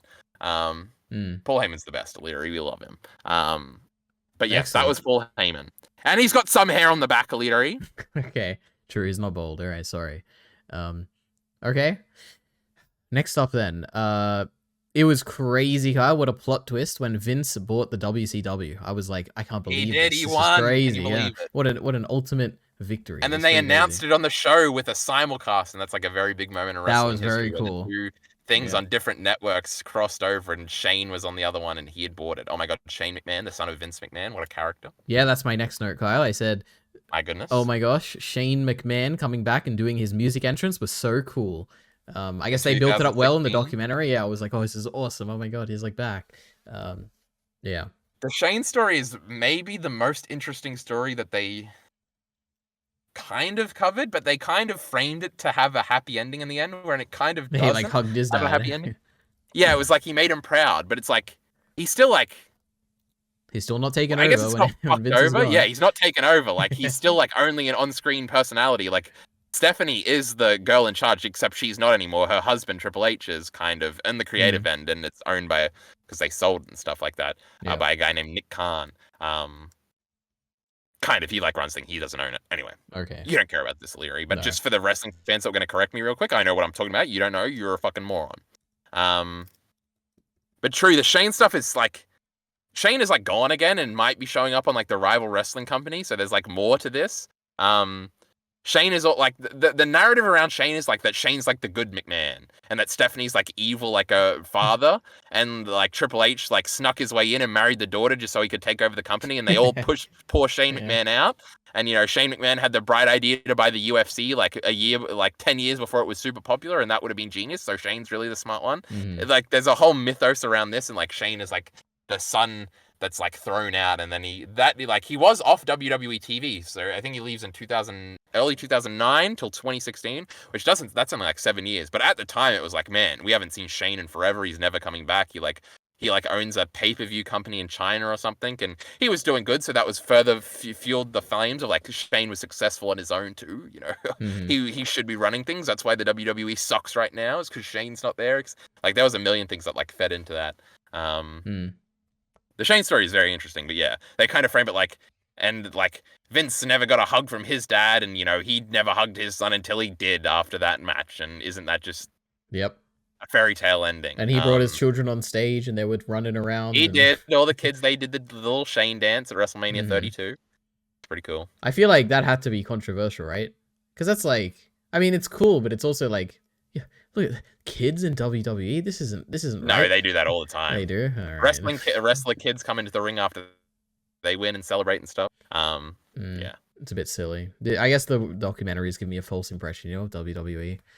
I thought it was more You serious. don't see it all the time, but yeah. When it happened, I was watching live. Literally, it was just like, oh, well, isn't that cute? But I was like True. 13 at the time, so I was probably like, dumb fucking kids. Amen. I would have been 15 at the time. No, probably 14, turning 15. All right, Anyway. my final note here, Kyle. I said it was very funny when everyone was struggling to answer the question of what Vince's legacy will be. Except for the one guy, whoever, I don't remember who he was, but he answered immediately. The best promoter of all time, said Tony Atlas, who was very funny throughout the whole thing. Yep. Tony Atlas is super old, but he doesn't look it, and it's pretty cool. He's a funny character in and of himself. But yes, he said, and he was shit talking Vince the whole time. He's like, yeah, Vince probably did rape that girl, and that guy did grab my dick that one time, and Vince was just fucking everybody over, and but he's the greatest promoter. It's kind of cool. It is interesting. It is an interesting question. Yeah. Like people say, well, it's forever tarnished because of the recent stuff, but there's still like more to go. Like if somehow like the court case gets thrown out or whatever, it's like, well, he beat it again. But then would that just add to the legacy? Actually, that does remind me. Getting stepped down. And... A lot of these episodes were ending with like this lawsuit was settled here and this was here, and I'm like, why? I didn't like that at all. I was like, this is a bit like, it's cringe. It's like, I feel like it doesn't say anything. Like a settlement means absolutely nothing in my eyes, at least. Like you need more details, and it was a bit weird when they kept talking about that kind of stuff. But yeah. I don't know. I thought it was kind of cool. I like when documentaries do that. What, the settlement stuff? What does it even mean? Like, they settled. What am I meant to take from that? Well, it's like the quiet conclusion at the end that makes you think, and it's like slightly ambiguous, and you're like, all right, what does that mean? No, I'd rather, in this case, in the documentary about Vince McMahon, I'd be like, yeah, give me some answers here, right? What was the truth? What was the... There are no answers in court. That is true. That was the point, yeah. But he did already settle with this new girl, ELITEARI, but then he stopped paying her. That's like a funny thing. Where he's like, all right, I'll pay you $1 million every year on the dot, and then he didn't pay the second one, and then she was like, well, fuck you, motherfucker, this NDA doesn't count anymore. I'm gonna sue your ass. Oh, wow. All right, great. And not in the documentary, but Yep. I'm sure it's true. Was that your last one? That's it. That's all I have to say about this documentary, Kyle. So my nonsense. If you have something to say, ELITEARI, you better pipe up, okay? Yep. Because this might be 20 minutes of me just talking and then we ending. So I have them disseminated as episode by episode. So the first episode was about the 80s and sort of the rise of Vince McMahon. A lot about Vince McMahon's father, ELITEARI. Now this is like a big thing in Vince McMahon's childhood, kind of. Did you have anything to say about any of this? Is any of this interesting? He's met his wife when he was 16 and she was 13. My goodness, that's a little weird. I didn't pick that up. I remember he was like 17 or 19 or something when he got married, and I was like, that makes sense. Old people got married young or something. You're a loser, ELITEARI. You're like 30 and not even married. It did make me feel bad a little bit. I was like, oh boy, okay. Oh, you finally understand, do you? Yeah. What was the question about the dad? Oh, about the backstory. I didn't care. I was like, oh, we always get this tragedy. He had a bad childhood. I don't care. ELITEARI. It's the thing we know the least about. There's a bunch of speculative things that I'll get into real quick. But they also didn't cover that, like, Vince McMahon and his wife are very clearly like split up at this point, even though they never say anything about it publicly. This point, like in the modern day, like in the last like 10, 15 years. Oh wow! Okay. I think he even admits to cheating at a bunch of points, and like she hasn't been on screen since probably like 2008. I can remember her getting like stunned or something. She's too busy in politics. Like 2007. True, she was. A lot of people say that was like his apology, like I'll help you try and get into politics, and then I don't think they've been seen together since his. There's like a million interesting things about this because there's like I think in her second failed governorship or whatever, like Vince is like crying out the back as she's like conceding, and it was like, oh, he loves his wife, and then some people are like, he's just crying because he lost all that money and she lost again, and then there's like people that are like, oh my god, it's like a weird moment of like emotion from Vince McMahon. This is crazy, but I think that's like one of the last public appearances they've ever done together.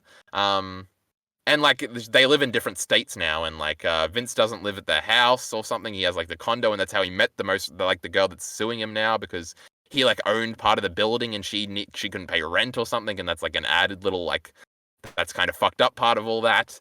But they never go over that in the documentary, and because Linda hasn't done any interviews in forever, and so seeing her in this was kind of crazy too. So that's a little meta narrative thing, but yeah. The Vince childhood is like. Everybody knows that, like, oh, he had an abusive stepfather. He didn't meet his his actual father, who's Vince McMahon Senior, who's a very big part of wrestling canon in it of himself. Until he was like 12, and they go over the meeting, and some of this was known. There's been different like things. There's like 7 Vince McMahon interviews ever, and one of the earliest ones was like an interview he did with Playboy in like the mid-90s. And like everybody constantly mentions this interview of like, oh, he implies that like his mother molested him maybe, and people like speculate that's why he's like a crazy person, etc., etc. And there's a part, because they don't really seem to ask him about that in the documentary, but he does imply that like incest was going on in his house at some point. Yeah. Which is weird. But then also his mother only died like very recently. She like lived to be like 100, and like he would always like there's like one of the other interviews he did was on the Stone Cold Steve Austin podcast in like at the end of 2014, and he's like talking about how his mother's still alive in that, and about how she brings him to the matches. And I think there's even footage in the documentary of like him walking her around in like a wheelchair, like when he's like super old, like a few years ago and stuff like that.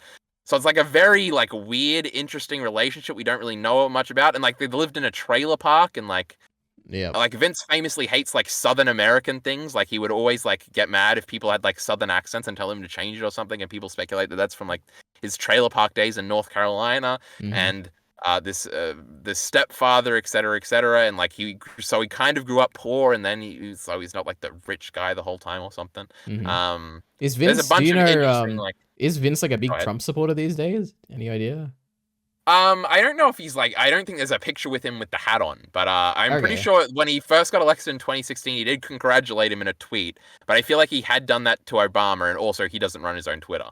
There's the like, I think for both times, like the whole McMahon family like goes and gets photos with Vince with Donald Trump in like the Oval Office and stuff. And I think they did that recently, after the most recent one too. So they are like close. I assume he just doesn't say it explicitly, but yeah, he probably. And because when Linda McMahon did like run for governorship or whatever, she was running as a Republican. So yeah, sure. There's a few things there, but yeah, him and Donald Trump, they're best buddies. What was I saying? Oh, all this like childhood stuff is like very interesting, and everybody wants to know more about this. And the documentary really didn't ask him about it, and some people were mad about that. There is like a book that came out in 2023 that was called like Ringmaster, which had like some more details about his childhood, and they sort of like interviewed people that used to know him when he was a kid or something, and like Vince has bragged about like being a tough guy or something, and apparently the book was like, no, he actually wasn't a tough guy or something. So who cares about that? Yeah, I don't know why. None of this is interesting to me at all. Like, I have like zero interest in any of this. It's like, it's very much like the Vince McMahon as a kid. Can you even imagine that when you have like all of the mythos in your head of sort of like, and I think people like is this like the tragic backstory, or is this the humble beginnings? Like, there's a bunch of like, yeah. I guess maybe I don't care, because I feel like the documentary kind of, maybe that's just my reading now, where it's like, oh, he like gradually developed to become this character. Like, he wasn't always like this. Yeah, I don't know, but yeah, maybe that's just because the documentary told me that. I think the perception is definitely different, because a lot of the most ruthless like business moves he made was like at the very beginning. So and people like tie that into the Vince McMahon character, where he basically puts every other wrestling promotion out of business, except for the few that coalesced to become WCW. So there's a bunch of stuff there. Again, they maybe just didn't cover it because they didn't want to spend too much time on the beginning, because it really isn't that interesting to people that aren't super invested in this. Yep. He also went to military boarding school. Like, that's kind of interesting and stuff like that. And who knows? Who knows about any of that? Because Donald Trump went to a military boarding school or something. Oh my god, what are the odds? And like, oh my god, and something. They're the same. Vince saying the terms heel and babyface. I talked about that. He doesn't do interviews like this. We talked about that. Conversation with his father where he says fuck them all about the other promoters is crazy. So the narrative around this, and again, I don't think you care about this, but basically wrestling until like from the 60s, the 70s into the sort of early mid 80s was basically like, it was like the mafia, people say, where people had cut out bits of territory that they ran, and everybody respected each other, and they all worked together in cooperation. And the National Wrestling Alliance, the NWA, was this big like organization that sort of oversaw all of this, but it's not like an actual organization like a company. It was just like a meeting they had every like few months to dictate like, and they had like one big main champion that would go around to all the territories. Vince McMahon's father ran New York City and sort of the surrounding areas. And Madison Square Garden was his big arena, and that's like the world's most famous arena, et cetera, et Mhm. cetera. So he was kind of always separate from this. He had his own world champion, Bruno Sammartino, and the such, who was a very big star. They were probably the most successful company in like the whole United States. They were like Madison Square Garden holds like 20,000 people, and they were selling it out pretty consistently. Whereas sort of other ones would be like 5,000 people, 6,000 people. Mhm. It was sort of considered by some people like the golden age of wrestling before the WWE takes over everything, because there was just so many different promotions all making a lot of money, and it's the territory days. People love to, like, old wrestling people love to, like, what do you call it? Inflate, grandulize, whatever. They Mhm. say this is the best part, and then Vince comes in and he ruins everything because he goes under everybody's noses and buys all their talent and buys all their TV time, and then just says he, like, it's sort of like the thing where we were talking about where he breaks character, where he shows up on the TV station of the, like, you're ready to get the Texas Wrestling, the which is WCCW. I remember ELITEARI. I know all these things from way Mhm. before I was born. I'm a wrestling genius. He's like, and then he just appears at the beginning of the thing and says, "Your originally scheduled WCCW will not be going, and now you'll be watching WWF TV. Fuck you." We love Except that. he says it like nice. And so this is like a crazy thing. There's a few, like, one of the days is like a Black Tuesday when he bought like 7 of them at once or something, and it's like crazy. And there's like books and documentaries probably about this in and of Mhm. itself. The day the wrestling business died is what a lot of people like to say. So he kind of does this, and he doesn't get all of them. Again, WCW was originally Jim Crockett Promotions, which was the North Carolina one. Funny, that's where Vince was from. Crazy. Mhm. Whose big star was like Ric Flair. He was like the NWA's last really big star. He's one of the most famous wrestlers of all time. Though he would eventually work with WWE a bunch, and especially towards the end of his career. So that's when there was like, it became like there was kind of two people, and then there was the AWA, but Vince was very aggressive in going after the AWA. So those were sort of the big three, especially after all these buyouts. Is just like WCW. Well, WCW doesn't actually become a company until like 1990, I think, or 1989, I think. And before then, it's just Jim Crockett Promotions. Doesn't matter. Anyway, there's Mhm. sort of like two big players at this point, and it's sort of a southern versus northern thing too. And there's also the whole West Coast, which WWE sort of takes over, et cetera, et cetera. Mhm. The narrative around this is that Vince McMahon's father was totally against this, and like Vince started doing this as soon as he got control of the company. But something they don't bring up, I don't think at all in this documentary, is that Vince McMahon's father was dying of cancer when he sells the company to his son. Mhm. Um, he also doesn't really sell it to his son. His Vince buys it by using the profits the company was generating to Yeah, like they purchase. mentioned that. Yeah.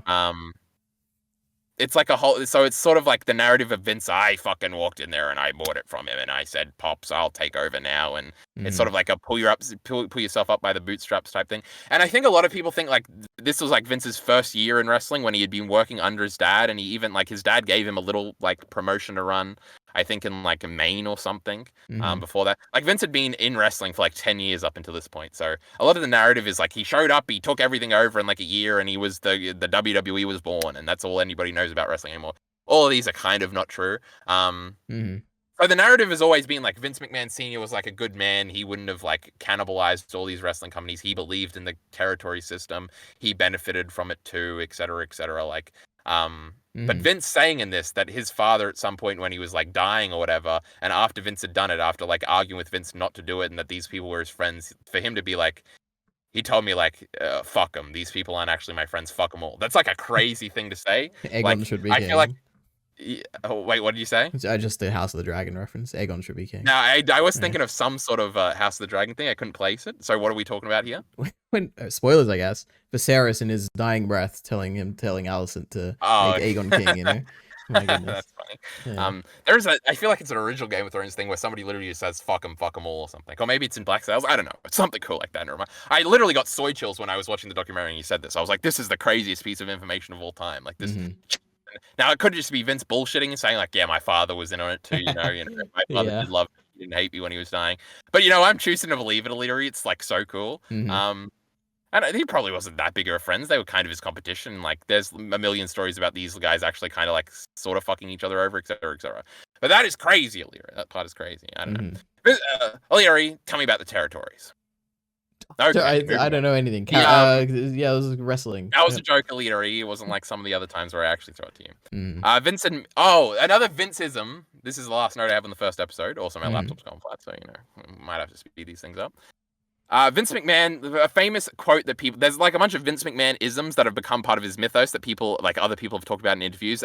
One of them is like, you're not allowed to sneeze around Vince McMahon. He thinks it's a sign of weakness and that you can't control yourself. That's something Paul Heyman has brought up a lot of the times Paul Heyman, who's the ball guy, if you recall, Leary. Yep.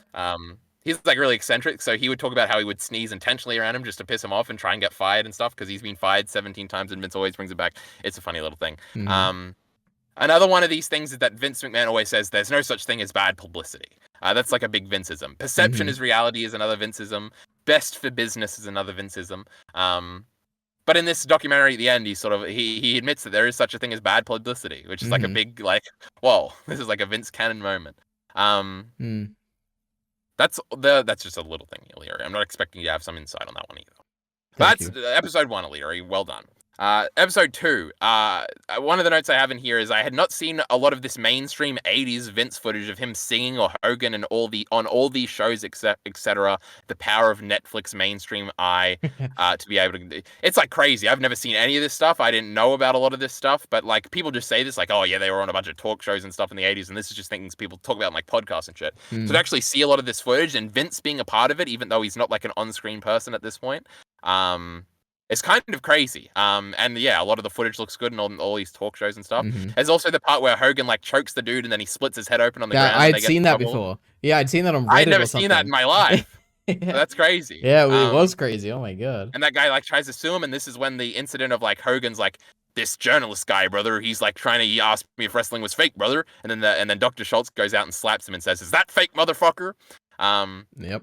This is actually an interesting thing for you because in wrestling lore and wrestling fans, there's like a bunch of these moments where wrestlers like beat people up for calling it fake, and it's just like a mythos in wrestling. Like, this is the coolest moment of all time. Dr. Schultz slapped that piece of shit. And there's another one where Vader is on like TV in Kuwait and he like chokes the journalist and then gets arrested by the military police because what the fuck are you doing in Kuwait in some fucking like a third world country you're visiting trying to fight people for calling arrests? You're gonna get us all killed, Vader. What are you doing? But Vader gets out of jail and stuff and he gets flown back, and it's like a funny story because the Undertaker was there in the interview and he's just like sitting there stoically like, you shouldn't have said that, brother. And Undertaker tells that story. It's really good. There's a bunch of these moments. So literally, I'm sure you're a little pussy and you're like, you shouldn't beat up journalists for calling wrestling fake. Yeah, obviously, yeah. But it did. No, however, that guy who got slapped in the ear, I was like, he has to be lying about the permanent damage. Yeah, it's like it's crazy. But I don't slap people. That's pretty crazy. The thing that's kind of fucked up is that there's like the story. I think Tony Atlas, who was the old black dude, he was like, "Oh yeah, Vince came into the locker room and he said, I sure wish somebody would do something about that." Yeah, it's like The Godfather or something. That's what I felt. Yeah, and that guy that slapped him did get like fired after that, or like let go very shortly after that, probably for that incident. So it's kind of fucked up. Yeah. Which is why I probably don't believe it that Vince is like, well, somebody do something. But then like this Dr. Schultz guy who wasn't really that big of a star at the time, you just get rid of him after like the bad publicity. It's kind of fucked up. He did a hero thing, Eliteari. We're back. Now there's other like little Vince things, and there's a lot of Hogan things in here where the wrestling, like the hardcore wrestling space, really hates Hulk Hogan, Eliteari, because like there's like massive videos where it's just like Hulk Hogan lying for 3 hours and 45 minutes, where Hulk Hogan will just tell provable lies where he's like, yeah, I met Jimi Hendrix one time and I gave him the guitar riff for his most famous song or whatever, and it's just like clearly like Hulk Hogan lying. And there's a big lie Hogan. Now, there's a part here where Jesse Ventura is trying to unionize the wrestlers in like 1986. And he like nearly did it. But then he talks to Hogan about it, and then Hogan snitches on him to Vince. And Hogan had denied that he was the snitch in this for like 30 years. And then he just said it in this documentary that he was. Now, this had also come out because Jesse Ventura like sued the company after this, and it was a whole like royalties thing. And then he came back like the next year. It's pretty funny. Everybody sues it and comes back. That was another big thing they talk about in the documentary. I love that. Yeah, it was kind of funny. Jesse Ventura is really cool. We love Jesse Ventura. He was the governor of California. Isn't that crazy? No, of Minnesota. Arnold Schwarzenegger was governor of California. Anyway, Mhm. so that's like a big deal. Like that's very funny that Hogan just like forgot that he was been telling that lie for 30 years in this. Mhm. They also talk about the schedule of ELITEARI, which is a big thing people like to bring up, where it's like they're like doing 2 shows 300 days a year and having like 1 day off and then 14 days on. Isn't that crazy? Yep. All provably true, by the way. That's something you should have definitely doubted and told me Wait, why would I say. doubt that? I I feel know, like because it's fucking insane. yeah, I feel like wrestling is insane. I feel like yeah, Yeah, everything about it is insane. but that without a union, without like, if you get hurt, there's like you just like sit at home and don't make any money. There's like no Yeah. guaranteed money until like the mid '90s in wrestling. It's like Yep. crazy. And like the people say that's why they were all on cocaine and stuff, because like they would like take sleeping pills to go to sleep and then cocaine to wake up in the morning. And Mhm. there's like a million wrestlers have talked about that. Attendance figures for WrestleMania 3. We sort of I guess this is another interesting, like, ELITEARI, did you have any concept when they were like, so they bring up WrestleMania, which I assume is something you've like heard of. Yeah, I've heard And the then name. they Yeah. start going through like year by year. Like, did you follow this at all? Or you're like, oh, now they're on WrestleMania 3 or something. I feel like that would be very confusing for somebody that didn't know. Absolutely not. I did not Yeah. follow any of this. I know every time they'd mention it, and I don't know. I didn't follow any of it, like timeline wise Yeah. or anything like that. WrestleMania 3 is the big one with the Hogan Andre match, where they try to make it out like Hogan didn't know if he was going to win until the end, which is obviously not true. Mhm. And yeah, there's a bunch of things like that. The Hogan Andre stuff. There's a lot of Andre stuff in here that's really cool. I don't think ELITEARI cares about that at all. Also, the funny thing where it's like yeah. Vince saying, "Oh, Hogan's never been slammed." Oh no, they've never been slammed. And then there's like footage of a million people slamming him before it, including Hulk Hogan slamming him before it. And then there's like, and Andre's never been beaten. And Dave Meltzer comes in. Andre's been beaten a million Yes, times. that was funny. It's just like, Yeah. it's really funny. It's just like wrestling mythos, because they marketed that match as like the first time meeting. Andre the Giant's never lost. Mhm. Et cetera, et cetera. There was also an interesting thing where in wrestling, like you would think like the big guys would always like fight each other for the big money matches, but it was kind of like boxing back in like the old days, where Andre the Giant would never wrestle like the top guy in the promotion. He would go to all these promotions and wrestle like the second guy and beat him, because he would never lose, but you didn't want him to beat your main guy. So this was kind of a big deal that he was finally going to verse the main guy, who was Hogan at the time, and he turned into a bad guy, and he was always a good guy. There's a bunch of interesting stuff in here. Oh, also there's like this tale where he's doing the Princess Bride movie or whatever, and the story is like Vince went to him on the set and he talked him into coming back for one more match, when like Andre was doing matches all the time around this point. They also like misplaced the back surgery. Like he had the back surgery after the match, and Vince is like, oh, I talked him into having the back surgery for the match, and he would wrestle like 3 or 4 years after this. And they're like, oh, he was breaking down in the ring. He couldn't do anything. Now, Andre would die like right after he stopped wrestling, because he was so big and stuff stuff about medical shit. His thing he was inflating or whatever, and that's why his growth hormone, something about that, and he fucking died. Health issues, yeah. That's what we call those, health issues. But yeah, there's like also a million, like Andre the Giant could drink 75 beers in one night and he wasn't even drunk, and his hand was bigger than your whole body, and he got bitten by a snake one time and didn't even notice until somebody pointed it out, and a million little Andre the Giant stories that are cute. But yeah. Anyway, the like a lot of movie stuff in this too, which is very interesting. Like Hogan and Vince make a movie called No Holds Barred, and it's like terrible. And then like Hogan goes to do other movies and stuff like that. It's all funny. Anything to say about any of that, ELITEARI? Andre the Giant was interesting because it felt like it was very important. But I feel like I just didn't know anything about him. Like I guess I guess I just got the gist of it by seeing how big he was. I don't know. Yeah, he's like, if you recall, ELITEARI, recently I did like the top 20 wrestlers of all time list, because I was correcting a tweet or something. And like you have to put Andre in like the top 10, because he's like a very important, like WrestleMania 3 is like one of the biggest wrestling events of all time. He was in the main event. He was also like massively successful like the 15 years before this.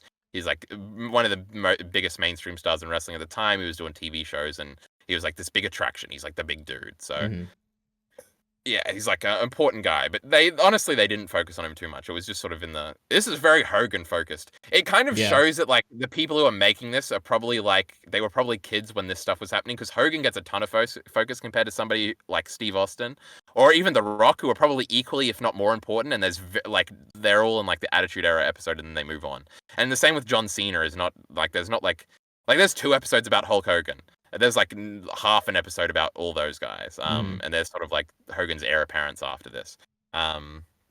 Yeah. Anyway, and there's all the steroid trial stuff, and Hogan's like, "Yeah, I switched out." It's very much a Oh, that was Godfather thing. cool. Oh my god. Wait, is that Godfather? Oh, that's Godfather Part 2, Alita. You haven't seen that yet? Spoilers. My Where it's goodness. like he was going to testify, and then he like didn't at the end, and he's Yep. like, "And brother, those FBI guys, they didn't know what hit him. I got him." And Like, it's like, I this is told definitely the not how it happened. truth. Oh my god. Yes, and it's like, yeah. Well, it is kind of stupid. They tried to get Vince for like being a drug dealer when he was. It's pretty obvious that like he was encouraging steroids, but like not explicitly, and it's Yeah. just like, you weren't going to get him, silly federal government. Yeah. But they go over a bunch of things. Like the Ring Boy scandal is a very big thing where it is very clear that like a bunch of little kids got molested because of the WWE. Mm-hmm. And one of the guys involved, Pat Patterson, who they try to paint in the documentary as being innocent, almost certainly wasn't innocent. Mm. But people really like Pat Patterson, so we've sort of all. So that was like they said that there was like Vince was like one of them was innocent or something. Is that the guy you're saying? Yes, and that was Pat Patterson, and Pat Patterson's like Vince's like secondhand like dude for like the whole 80s and 90s. He's like people say he's like the best, smartest wrestling behind the scenes guy of all time. He was a wrestler for a long time. He was also like the first openly gay wrestler and stuff like that. And then Tony Atlas is like, "Hey, one time in the shower, he grabbed my dick." And everybody's like, "Oh, this doesn't fit in the narrative. He was supposed to be innocent. What the hell?" Mm-hmm. At least it was a grown man he was sexually molesting, Alita. Still not good. Not good. That was the joke, Alita. You don't have to reiterate. Not good. Like I can't believe you're making a serious thing there, Carl. Jesus. Well, everybody, I was concerned coming into this that we would this would go for about 25 minutes, but here we are, switched over to the phone microphone because we went so long. Now we are in the Carl yapping hour though, so we'll try and speed through this stuff, But Vince McMahon, what an interesting young man. Now, where are we up to? We were talking about WrestleMania 3, Andre the Giant, I believe. Mm-hmm. Now, my next note here is lack of Donald Trump in this documentary. This would later not become true, but WrestleManias 4 and 5, which they really didn't cover at all, were in Trump Plaza, I'm pretty sure. So that's like kind of the initial, and he's like in the crowd and stuff. It's funny, and one of the later WrestleManias, I think WrestleMania 12, there's like a fake Bill Clinton impersonator in the crowd that they tried to play off like the real guy, which is very funny. That's great. That's a bunch of president knowledge, They used to do, I think they did Obama like making fun of ads too during like his first election cycle, so that was funny. Mm-hmm. Wrestling and politics, Leary, we've already talked about it. Oh, and then we were going over all the... So I thought they were carrying away from Donald Trump, Leary, but that wasn't true in the end. So I don't know why they didn't include it here, whatever. I mean, it's like The Undertaker. My goodness. They're Undertaker mention. That's all right.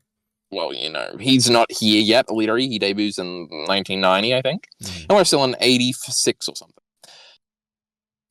All the scandals, the Ring Boy scandal, the Rita Chatterman stuff, Leary forgot about. Statute of Limitations. He's out of context. Oh, that was crazy. Even if I did rape her, guys, statute of limitations. Now, I don't think he was like admitting to it. I think it is an out of context clip where he's like, "Well, I don't really have to worry about this, even if I like it." Well, I think he was just having what like he said, yeah. Mouth vomit, but people are like, "Oh my god, he admitted to rape in the documentary. This is crazy." No, it's just it's a very bad thing to say, which is funny.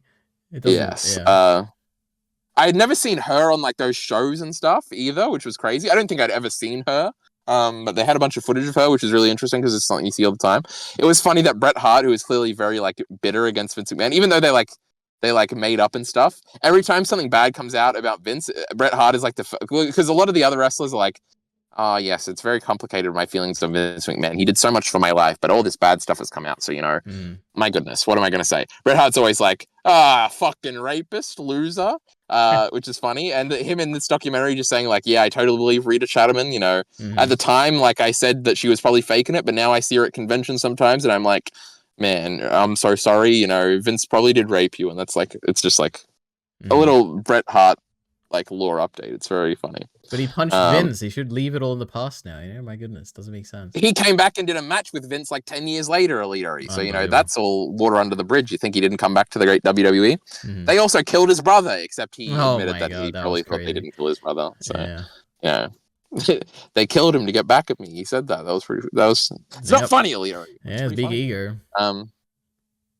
It was a big deal, Elite. That's Bret Hart. They didn't break character for that death. My goodness. They just kept going straight through that. They did. The show must go on. I'm pretty sure I'll have notes about that later, so stop jumping the gun. Actually, maybe I don't. But yes, that's another famous scandal in wrestling history is that the show must go on. And Bacon brought this up one time on stream or something where he's like, And then the guy right afterwards was like, because they even showed the interview where it's like something bad just happened to Owen Hart, and then he's like, and speaking of these puppies, and then he's talking about his girlfriend's tits in the interview or something. It's very funny. That was Jeff Jarrett. That's Owen's Hart legit best friend. And I think Jockey Bacon was like, that was kind of crazy and disheartening that he would do that right afterwards. And I was like, but that's like actually the guy that would be the most sad. And it's like, well, I guess that's a lot of professionalism right there, I guess. It's like a crazy clip. I've never watched that pay-per-view either, so I've never seen like any of that stuff either. There's not footage of him actually falling or anything like that. So no, it was cool seeing, I don't know, it's probably edited for the documentary, but seeing all the people walking past the blood and then they looking a bit weird. They're like, oh, that's the blood of the guy who just like fell down here. Yeah. But yeah. A little crazy. Yep, they did. Like that was towards the beginning of the show too. I think it was like, right after the first match. So that's crazy. The Over the Edge is the name of that pay per view. What an apt name, wouldn't you say? Yeah. Crazy. They aren't bringing that one back. There's something else to say about this Owen Hart thing. Rest in I'm peace. not gonna remember. Rest in peace. Oh, the AEW Eliteari, the alternative wrestling company now, like his widow is still like very mad at WWE and never lets them do anything with her husband, and she won't let them like put him in the Hall of Fame or anything, but she is working with the rival company just to fuck with them. So, you know, this is a developing story to this very day, even though it happened in 1999. Not everybody is as forgiving as Bret Hart, you know? Some people still think the WWE killed him. Now, I mean, it very well could have just been like negligence or something, right? Like I mean, it was provably negligence, right? They sued the company and started. There was an investigation. Well, in that case, I'd be very mad if I was the wife. But yeah. Yes. Well, the WWE sued the cable company or whatever that he was supposed to use as the harness. So, she did sue WWE too. Yeah. I remember but I don't think or maybe they settled or something, but I don't think she got like any satisfaction out of that. Bret Hart also like hates that wife now. He like thinks she's annoying because she disrespects his legacy. There's a bunch of like in like the Hart family drama too. It's crazy. Wrestling's a sprawling ensemble cast, Eliteari. The other point here is that they try to make it seem like all these scandals were like hitting at the same time, which is like they're all like a year apart. So it's like very different. Like the referee stuff is like in the mid 80s and the steroid stuff is like in 1992 into like 1994, I think. So it's a little like they're fucking with the timeline a little bit or whatever.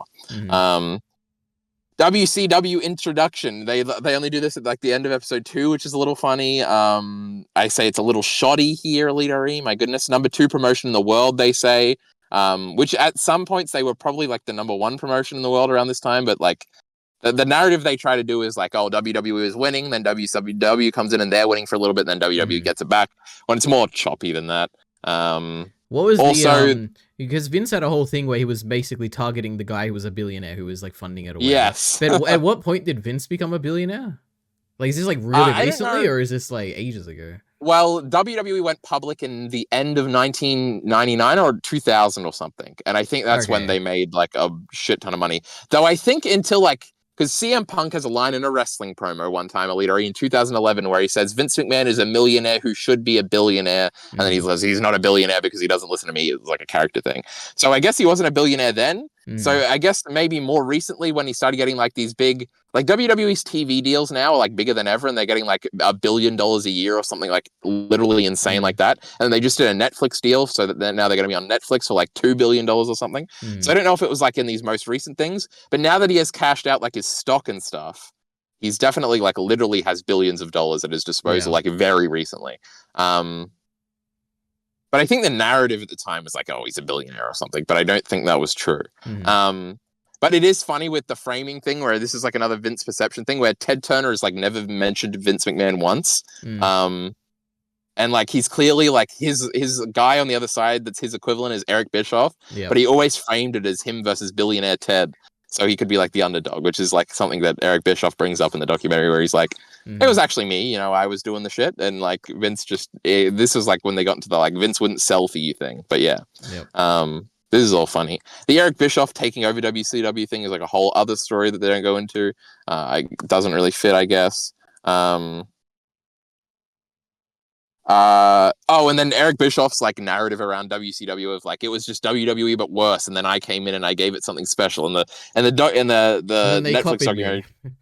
Yeah, well, like all of that's kind of true, but also kind of not true. Like WCW very much had an identity for a long time as like Southern wrestling was like a lot more violent and visceral than like the cartoonish WWE stuff. But then they kind of got away from that because they did try to start copying WWE, but that was like a historic bad period for them. And then Eric Bischoff kind of does come in at the tail end of that, and then it's like it's kind of true, but like not really true. And it's like for history, we're like making it all like smooth, but I'm a wrestling genius, Leary. I know it's not true, but little Netflix viewers like you, they'll just trick you, and you'll just be thinking, WCW, man, I just got the wrong opinion. But anyway, silly stuff. That's episode 2, Leary. Fuck me. Let's move on.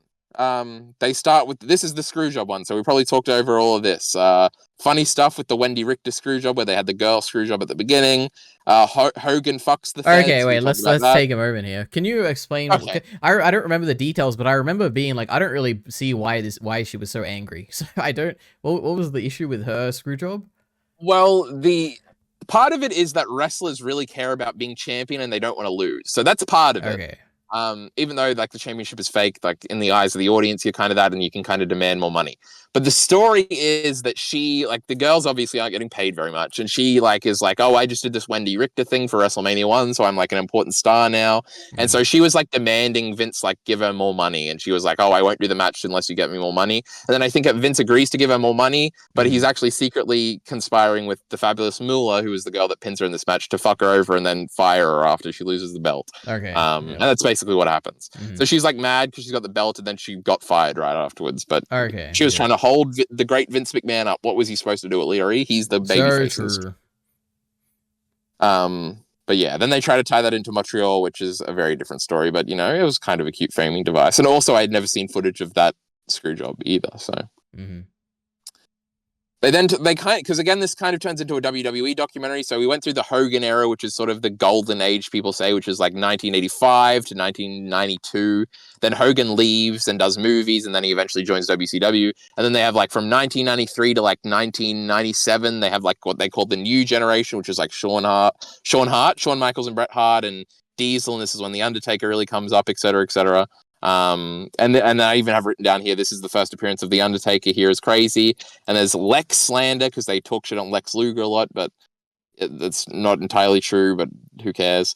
And then this would go into the Attitude Era, which is right after that, and then Ruthless Aggression Era, and then PG Era, and then Modern Era and stuff. So they're kind of going through this. WCW part is told well, I have written down here, my goodness. Vince praising the Hogan heel turn is unbelievable. There's another like Vince actually being made to talk about shit is like crazy stuff, because I don't think Vince would ever praise WCW in his whole like existence until this point. But even here, he's like, oh, because Hulk Hogan, he goes to WCW for a few years later, he coasts off of like the nostalgia for a little bit because he's like 10, 15 years on top at this point, and then they make him a bad guy in the NWO, and it's like great, and it revitalizes his career and makes WCW the hottest ticket in town. And so even like so Vince like praising it here is like a crazy thing, because he hates everything WCW. And eventually when he bought WCW and he bought a bunch of WCW acts, he had just shit all over him, everybody except Booker T, basically. Shout out Booker. So that's kind of like a crazy thing. He's on footage saying that the Hogan turn was good. He praised an Eric Bischoff decision. This is crazy. Screwjob. Triple H admits that he knew, and confessing that it was his idea kind of in this thing is like a narrative thing. We don't really care about that. And by we, I mean ELITEARI. Mr. McMahon character introduction is wacky and silly. Most of the worst scandals had already happened. Well, until the very end. But it's funny. I think at the end of this, they like have like a montage where it's like, and this, the Montreal Screwjob, and the ongoings following that is what birthed the Vince McMahon character, and they have like the crazy, wacky, like, and I'm getting him saying all the crazy like, things. oh my god, this is the man I love and respect. My god, right here. Well, I in retrospect, it is cool because I was like, oh, this is where the documentary turns into this massive hit piece, of course. And it's like, because this is like silly, like obviously this isn't actually what happened, but like in retrospect, it's kind of cool now because they really didn't like go into that a bunch. But then the Stone Cold Steve Austin introduction is here. The ECW tangent was interesting. Vince talking about ECW was kind of cool. Building up Mike Tyson more than Austin is emblematic of the documentary, which is funny because like obviously when I get to this part and I'm like wrestling, I'm like, oh my god, it's the Steve Austin time. This is going to be epic. And they spend most of the time talking about Mike Tyson. It's like, well, obviously they're going to do that because Mike Tyson, to like everybody that isn't in this wrestling bubble, is like a much bigger star than Stone Cold Steve Austin. So it's like, it's just like a realization I had of like, oh, this is who this documentary is made for. What am I doing here? I don't know if I funny. agree with that, because like I knew nothing about. I've heard the name like Stone Cold Steve Austin before, but I feel like this did a very decent job of like showing me how important he was. Like it made it seem, at least they conveyed it in my mind as though he is like pivotal to the success of like modern WWE basically. And I feel like they spent a lot of time on him. But yeah, the There Mike is the Tyson thing line. is also like a big thing. But yeah. Yeah, there is the line later where I think it might even be Vince that says it was like, oh, Steve Austin like saved the company, et cetera, et cetera. Like, they're like, we went public on the back of Steve Austin's like crazy merchandise sales or whatever. Which is true. But it just is like compared to like the Hogan stuff. Like Hogan is like basically two whole things about him, and then Austin kind of gets this one thing. Though Austin's like, because there's always like this goes into like the who's more important in wrestling history, Austin or Hogan thing, which is like a massive flame war internet debate, et cetera, et cetera. And it sounded like the documentary was taking a side here, and I wasn't liking it, ELITEARI. But the other thing is like the Hogan run is like 10 years. The Austin run is literally like 4 years, and then he had to retire because his body was so fucked up. So there's like reasons for that. And in the middle of that 4 years, he had a year off for neck surgery. So, oh my god! Remember when Vince got that neck surgery and then showed up in court? And then showed up in the courtroom. He's a genius. That's amazing. My goodness. True, epic. We love it. That image of Vince in the neck brace in the courtroom is like famous. So I had seen that one before. Though I didn't like, again, the steroid trial is like a thing you obviously know about. It's like, oh, Vince really thought he was going to jail for a little bit. And he was like preparing for what would happen, and he was going to run the company from prison or something. It's like part of the mythos. I didn't know it was like there was this doctor and like all that stuff. I like again, it's just something like I kind of know the vagueness about, but the documentary like highlights it or whatever. Oh, there's also this like WWE narrative that Steve Austin was like successful because like everybody wanted to beat up their boss, and that's why like that's like the real thematic reason why it resonated with the audiences so much. When it really just is like Vince McMahon was very entertaining and Austin was very entertaining, and like they were a great like pairing and stuff. And Steve Austin is just so cool. So that's like a narrative thing. They do that with like, for the wrestling fans out there, they do that with the Daniel Bryan thing where they're like, oh, people like related to him, and that's because he looked like a normal guy or something. When they're like, that's not the reason why everybody liked Daniel Bryan, is because they thought the company was fucking him. But it's like a WWE making themselves look good thingy. That's funny, but whatever. It's like, it sounds deeper to be like, there's this in every man is the will to beat the shit out of his boss, and this is happening on TV, and that's why we're actually genius wrestling guys over here, but whatever. Saying Vince and Austin drove the ratings when The Rock is there. True, they don't really talk about The Rock at all here, and one of the big things about the Attitude Era is The Rock and Steve Austin kind of came up like around the same time. Yeah, The Rock, I feel, has done a very bad job of portraying him here. I feel like I barely understood what he was or what role he had, and I don't know. It was, just like the biggest star in the company, he's just so good and stuff, greatest, just greatest talker of all time. If you think Vince was entertaining in those segments, ELITEARI, I'll send you some Rock ones. You'll be like, this is the craziest thing of all time. But yeah, there is a surprising lack of Rock, but it is the same thing where The Rock's run is very small or like short. It's like 6 years before he goes to basically do movies full time. And then he does sporadic appearances, like he was at WrestleMania this year. My goodness, he's 50-something years old. And he did like those 2 John Cena matches in the early 2010s, etc. But it is true, there's not that much Rock in here.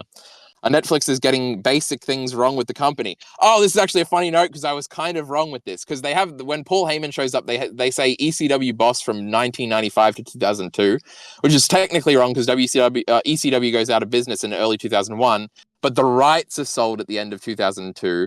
But Paul Heyman's already working back at W. So, okay. And then there was another one with Brian Gewirtz where they said he worked from 1999 to 2015. And I thought it was like, I was sure that it was like 2000 to 2004. And then I found out I was just wrong. So shout out Netflix. Morality in the Attitude Era. We're nearly at the end of this episode, right? The crazy angles, Vince somehow saying that it was family friendly, which is funny because they intercut it with like it being not family friendly. No, I argued against that, Kyle. No. Yes, but you just didn't know it, ELITEARI. You just didn't know. then there's like a million examples of like the character Al Snow, whose entrance music was literally "What does everybody want?" was like the beginning of the entrance music, and then everybody in the arena would yell "Head," because he had like What? a mannequin head that he would carry around, but it was actually a blowjob joke. Okay. And they like worked that into a bunch of things, so that's not very family friendly. Not And then at there's all. the castration storyline where Val Venus was a porn star. It was like his character, and like he would come out in a towel, like he was naked, and then take it off, but he'd have wrestling trunks underneath, and he would say "Hello, ladies," and like get all the ladies all very worked up because they want to fuck porn stars, literally, apparently. And then in a storyline, he like cucked a Japanese man, and then the Japanese man had a whole crew, and they cut off his big white penis. And then afterwards, he came out and he was like, "Man, I got no penis anymore," and he was sad about it. So that was kind of funny. And like they had a sword, and like they brought the sword down, and they took his pants down. But you didn't actually see the penis, literally. This is TV. That wasn't very family-friendly. Triple H and Stephanie McMahon, who would later get married in real life, initially were just a storyline married. Yeah. Where true, and the whole Vince thing where he's like, you should marry a guy like Triple H or something is like crazy, because I assume that Vince was always against this, but then he seemed like he was encouraging of it. Triple H and Vince McMahon have people accuse Triple H of being like a Vince McMahon stooge all the time, so it's like a funny little thing. But anyway, he date rapes her in storyline. That was pretty cool, and then marries her in through a thingy. And then the punchline is like, because she's like passed out, and they do like a skit where he's going through like the drive-through marriage thing in Vegas, and he's like doing the voice for her, where he's like, "I consent," or something like that. And then the punchline is we cut back to the arena, and he says, "It's not a question of if we consummated the marriage, but how many times." And then he yells, "Suck it," and the whole crowd cheers because we love raping. So that's not very family friendly. I'm just destroying your ELITEARI with facts and logic. It's not even my argument. I was saying that the compilation of things that they showed, it was a bit weak. I was like, oh, they're like, trying to make a narrative here without That's any true. That is true. They didn't have this stuff. They should have got me. There's also The Godfather, who was a character, had the hoe train, where he would just have women in scantily clad things on his arm as he walked to the ring, and his music would say, "It's time for the hoe train," and then he would come out and it was like pimp music, and he was a pimp. So all these were Attitude Era things. They were really great. There's also many instances of Triple H and DX pressuring women into showing their boobs in the crowd. So that's pretty good. He runs the company now, Leader. He don't tell the media. A million things like that, but yeah. Anyway, the Attitude Era was a little crazy. Oh, and also Mark Henry having sex with a trans person and then saying mean things about it. That's not very nice. In storyline, Elite. That was the whole thing. Gold Dust just being like a caricature of a gay man. That was a little weird, but these are all things. Anyway, the role of women, which we get into, which is a big thing now, because the WWE has like completely, like the women in WWE Elite. Now, this is before some new stuff comes out that's terrible. Treated very well. They're paid a lot from all understandings. They main event shows now. They're treated like serious competitors, etc., etc. Wrestling has come a long way with these women. You're taking a risk saying this, Kyle. I am taking a risk, Elite. All right. But I prefaced it, so I'll be okay. But in this era, they were literally doing matches called bra and panty matches, Elite, where they would come out dressed up, and then you won the match when you stripped them down to their bra and panties. It was pretty cool. I used to love those when I was like 9, watching DVDs of these matches and being like, oh my God, I want to see boobies. It was crazy. But yeah, and like they would be managers, and they would do bikini contests constantly, and it was just like, yes. And then there's a specific angle they highlight with Trish Stratus, where she was like defending it, which was kind of funny, where she like had to bark like a dog for Vince McMahon or whatever and strip and stuff. And it is crazy where you go back and it's clearly like the most evil like thing, and the whole crowd is like cheering because she's getting naked. It's like, man, ELITEARI, I always say, if anybody had sex before 2010, they were raping ELITEARI. And this just backs it up. All men are rapists. Especially in the olden days, but we're safe because we're new modern men. Now, this continued long after the Attitude Era. True, the bra and panties matches did. If anything, the sexuality was kind of turned up like right afterwards in Ruthless Aggression stuff, but who cares? The Owen situation, should the show have gone on? The Jeff Jarrett interview about puppies, very professional in a sense. We've already talked about that. Oh, that's the end of that one, ELITEARI. Family Dynamic is episode 5 with the Triple H Stephanie stuff. I guess we haven't talked about this, and this is actually something I want to ask about. What is because we talked about how everybody loves the great Shane McMahon, ELITEARI. What do you think about Stephanie McMahon? I mean, she's just portrayed as being the next person who is both behind the scenes and on the stage, right? Like kind of like a Vince, but He like is, they can yeah. obviously Vince can never be replaced, but Shane like, was a very big on-screen character too, but yeah. mm, Stephanie is like insanely like great at everything. mm. And that's because I don't know if you picked up on this with the Shane narrative, but I was kind of shitting on that earlier because, I'm Team Stephanie out here. Oh, Um, okay. so Stephanie has a lot of like, especially probably like 10 years ago, a lot of like vitriolic hatred for her. And like she becomes head of creative for like, she's basically the head writer from like 2002 to like 2009 or something. And that got her a lot of like, because everybody's like, oh, the show sucks. And this girl who doesn't know anything about wrestling is like writing the show and people hated her for that. And then she had like a quote where she was like, philanthropy is the new, what's the when you're like is entrepreneurship or something ELITEARI, where it was basically like being philanthropic is like good for being a business person, and Mm-hmm. people were like, that's the most evil quote of all time.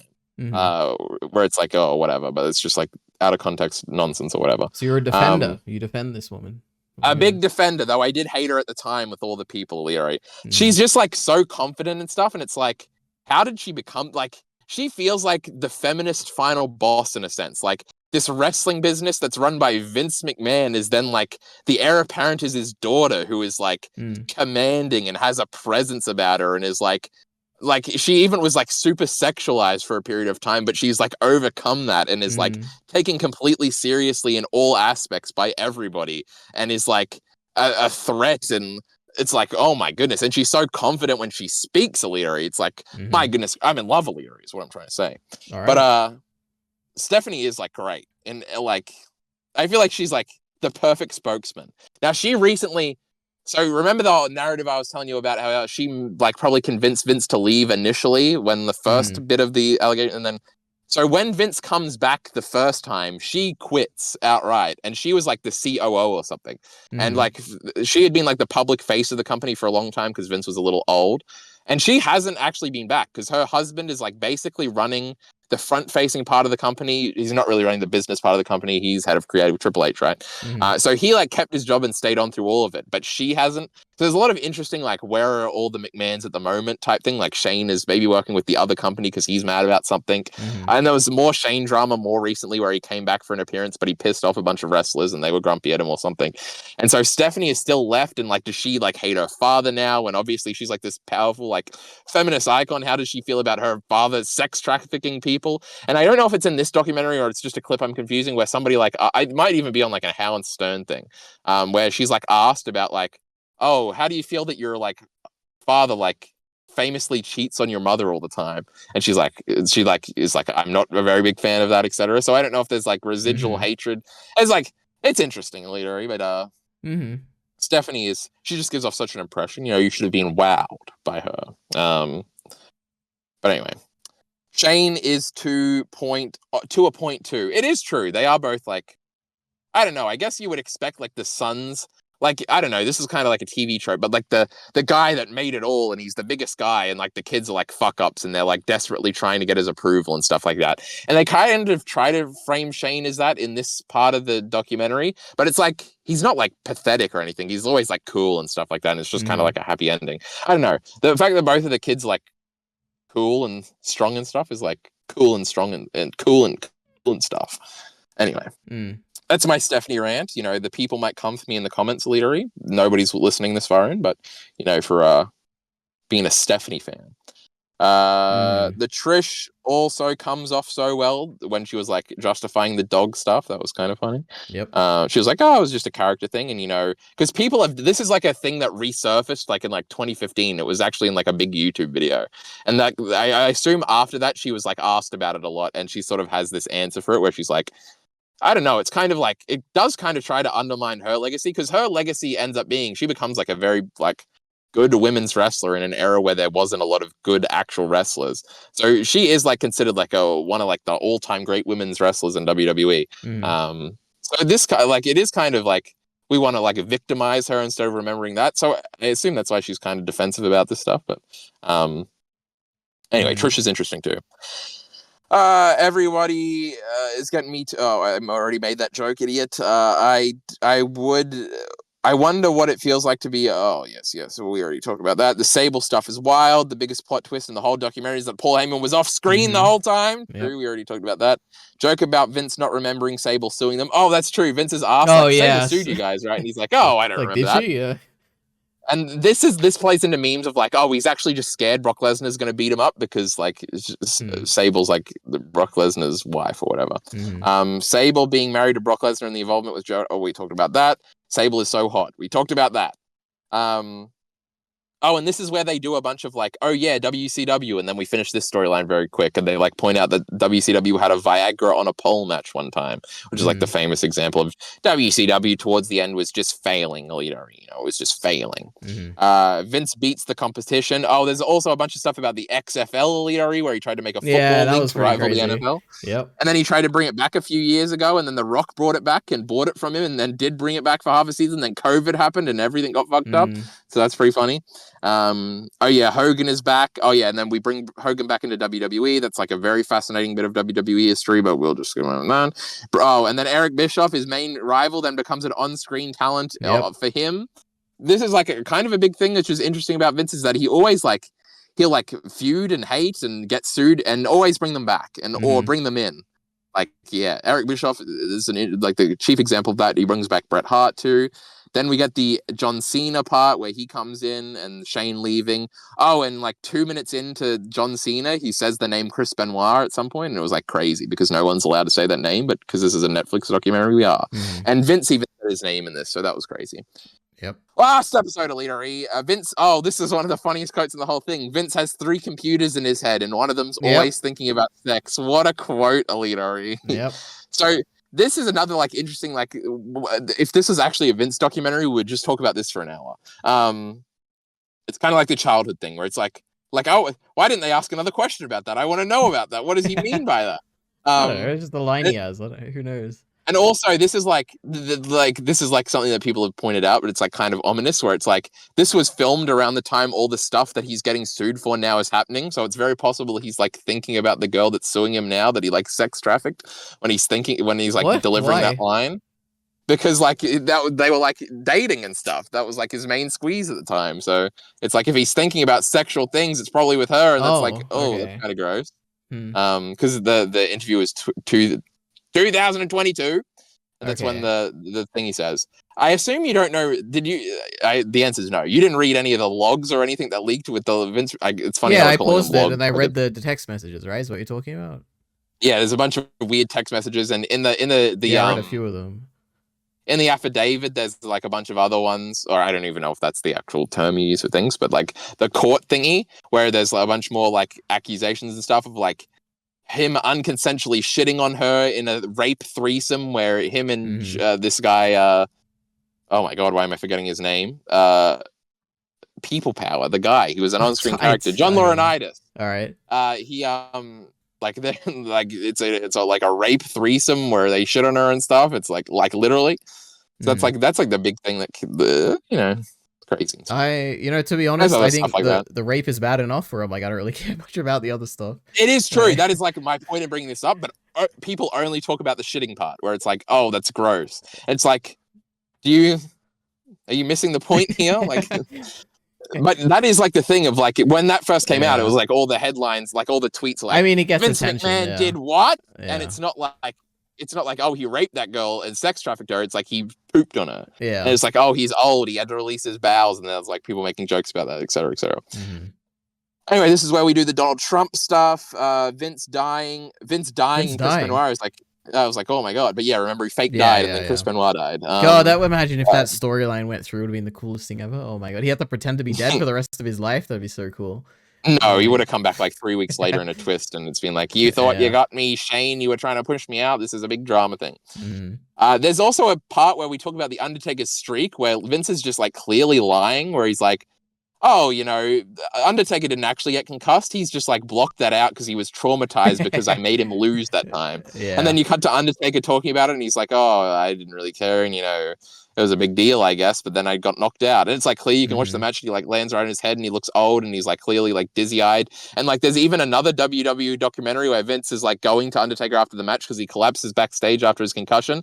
And the whole story is that Vince leaves the event to go into the Mhm. hospital with the Undertaker and doesn't watch like the last match. And it's like, well, this you're just lying. Is lying to Anyway, that was himself. funny. My goodness. And it's so weird because the Undertaker is like the only guy that will still defend. Like he even says at the end of this documentary, like I'd take a bullet for Vince McMahon. He was like a father to me. It's like, Mhm. why is Vince shitting on the Undertaker for no reason when they've never had any beef? And like, I wonder what the Undertaker thinks about that because yeah, they like cut to him and it's like he's just like talking positively about everything. And Mhm. what a weird, like that's the weirdest little part. There's a part about the women's revolution, which is like the more modern women getting actual shots at wrestling and stuff like that. Mhm. Oh yeah, Shane is back. Shane versus the Undertaker. Shane gets what he wants. Father figure Vince. Shane trying to get back in. Dave says Stephanie was better. True, Dave Meltzer did say that Stephanie was just better at the business. Mhm. That's why Shane couldn't get back in. And when he came back, it was only as like an on-screen character. And that's the angle they go with in the doc. Vince retires. Vince comes back. Stephanie resigns. Vince sells the company to Endeavor, not the Saudis. Because there was a big rumor that he was going to sell it to the Saudi Arabians, literally, because they have a current deal where the Saudi government pays them Mhm. like $100 million a year for them to put like 4 events on each year. Mhm. And it's like, when they first announced it was right after the Saudis killed that journalist and like in that embassy or Mhm. whatever, and it was a big controversy at the time. And everybody like, if you want to insult a WWE wrestler, you say, "Hey, you having fun with your blood money, pussy?" And then you flip them off. Mhm. That's like a big thing on Twitter, and other wrestlers take shots at WWE wrestlers for that, et cetera, et cetera. There was one time where like apparently it was a big scare thing where like the Saudi government wouldn't let the WWE plane take off because they had a dispute over something, and all the wrestlers thought they were going to get killed or something. That's a whole nother story. Mhm. That was like 3 years ago or something. That was recently, right? It was the crazier thing when you were saying the fact that the parent company of the UFC bought the WWE is like kind of crazy to me. I don't know. Yeah. I didn't have no idea about that. It is crazy because Vince, like the narrative was Vince would obviously never sell the business, et cetera, et cetera. But him selling it was a way for him to get back in. It's Mhm. like, I have the power here. Like, you thought you got rid of me. I could literally get rid of all of you by selling it to somebody else. But Mhm. then eventually there was like a compromise because a lot of the people did stay on there. There were some board members that left that had been there forever. And there was like, oh, you can read into a dispute there or something. And obviously Stephanie left, but like Triple H stayed on. And I think he's a board member, et cetera, et cetera. But the idea was that if he sold it to the Saudi Arabians, they wouldn't be pressured into making him get fired for the Me Too stuff. So the idea was he would sell it to them and then he wouldn't have to worry about any of Mhm. the sex trafficking stuff because they wouldn't care. Whereas an American company would be like, well, we can't have you be the like face of our company uh, when you're getting the massively Me Too'd. Mhm. But then he'd made the mistake. He sold it to Endeavor, which is the UFC parent company, and now they are one company. Yeah. The UFC, I can't remember what the name of it It was is. like TK something. I don't know. TKO, yeah, that's it. But then they make Vince leave again when the more articles come out, and they kind of like they bring on like I think it's the Wall Street Journal guy that did the first article and stuff, Mhm. and he does the thing where he's like, when I was doing research for the article, man, everybody I talked to said this is just the tip of the iceberg. It's like, Mhm. oh, wrestling's got a bunch of dark secrets that nobody pays attention to. Lamau. And this is where we also get. We sort of end the story in a nice way where it's like the WWE is currently making record profits and everything and everything. So that was kind of a capstone on that. But we also have Bruce Pritchard has seen some of the episodes and he didn't like them. That was, I think we've talked about that already though, where Yep. he's like just defending Vince as a hit piece, goddammit. Which is funny that they kept that in anyway, you know. The Janelle Grant stuff. What will Vince's legacy be? The documentary didn't really go after him too much. And that's the end of my notes, Leary. Can you believe it? Vince McMahon, what a character. A Mhm. 6-part documentary, nearly totaling in probably like 5.5 hours in length. Yep. My goodness gracious me. Did you stay for all the credits of every episode?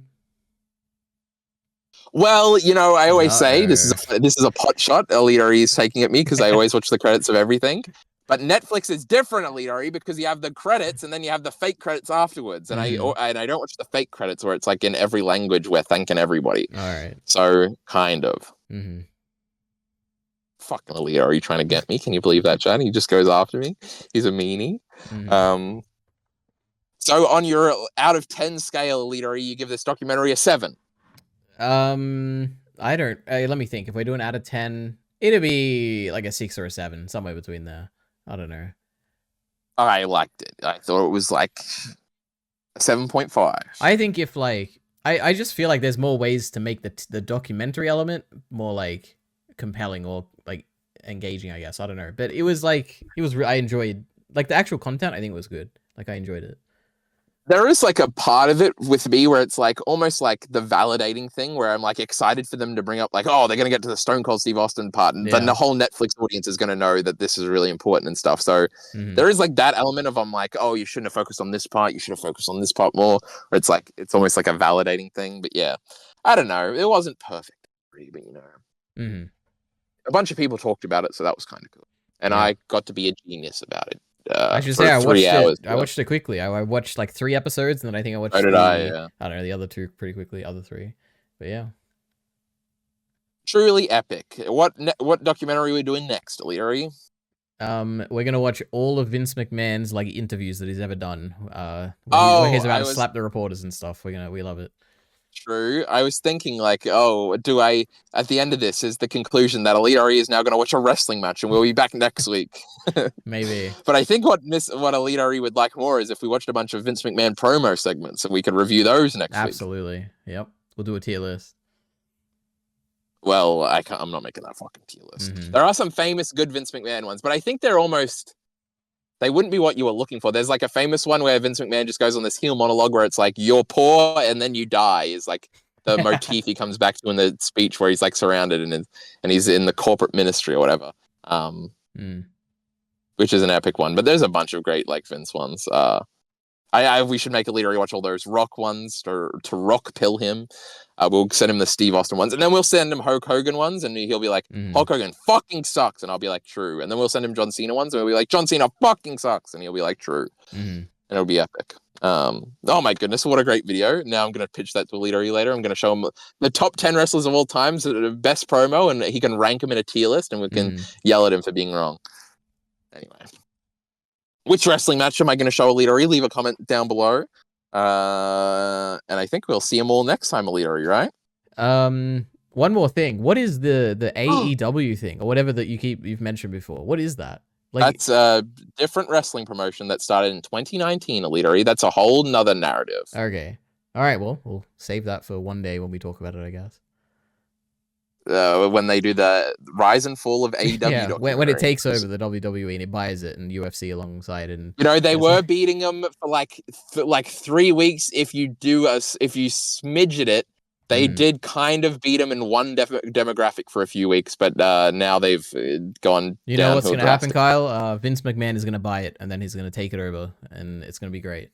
Well, that was would Vince McMahon go to AEW now that he's been kicked out of the WWE?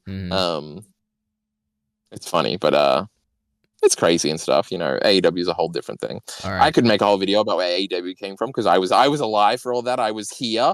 I was part of it, almost literally at a point. But anyway, that's it, ELITEARI. AEW, schmaew.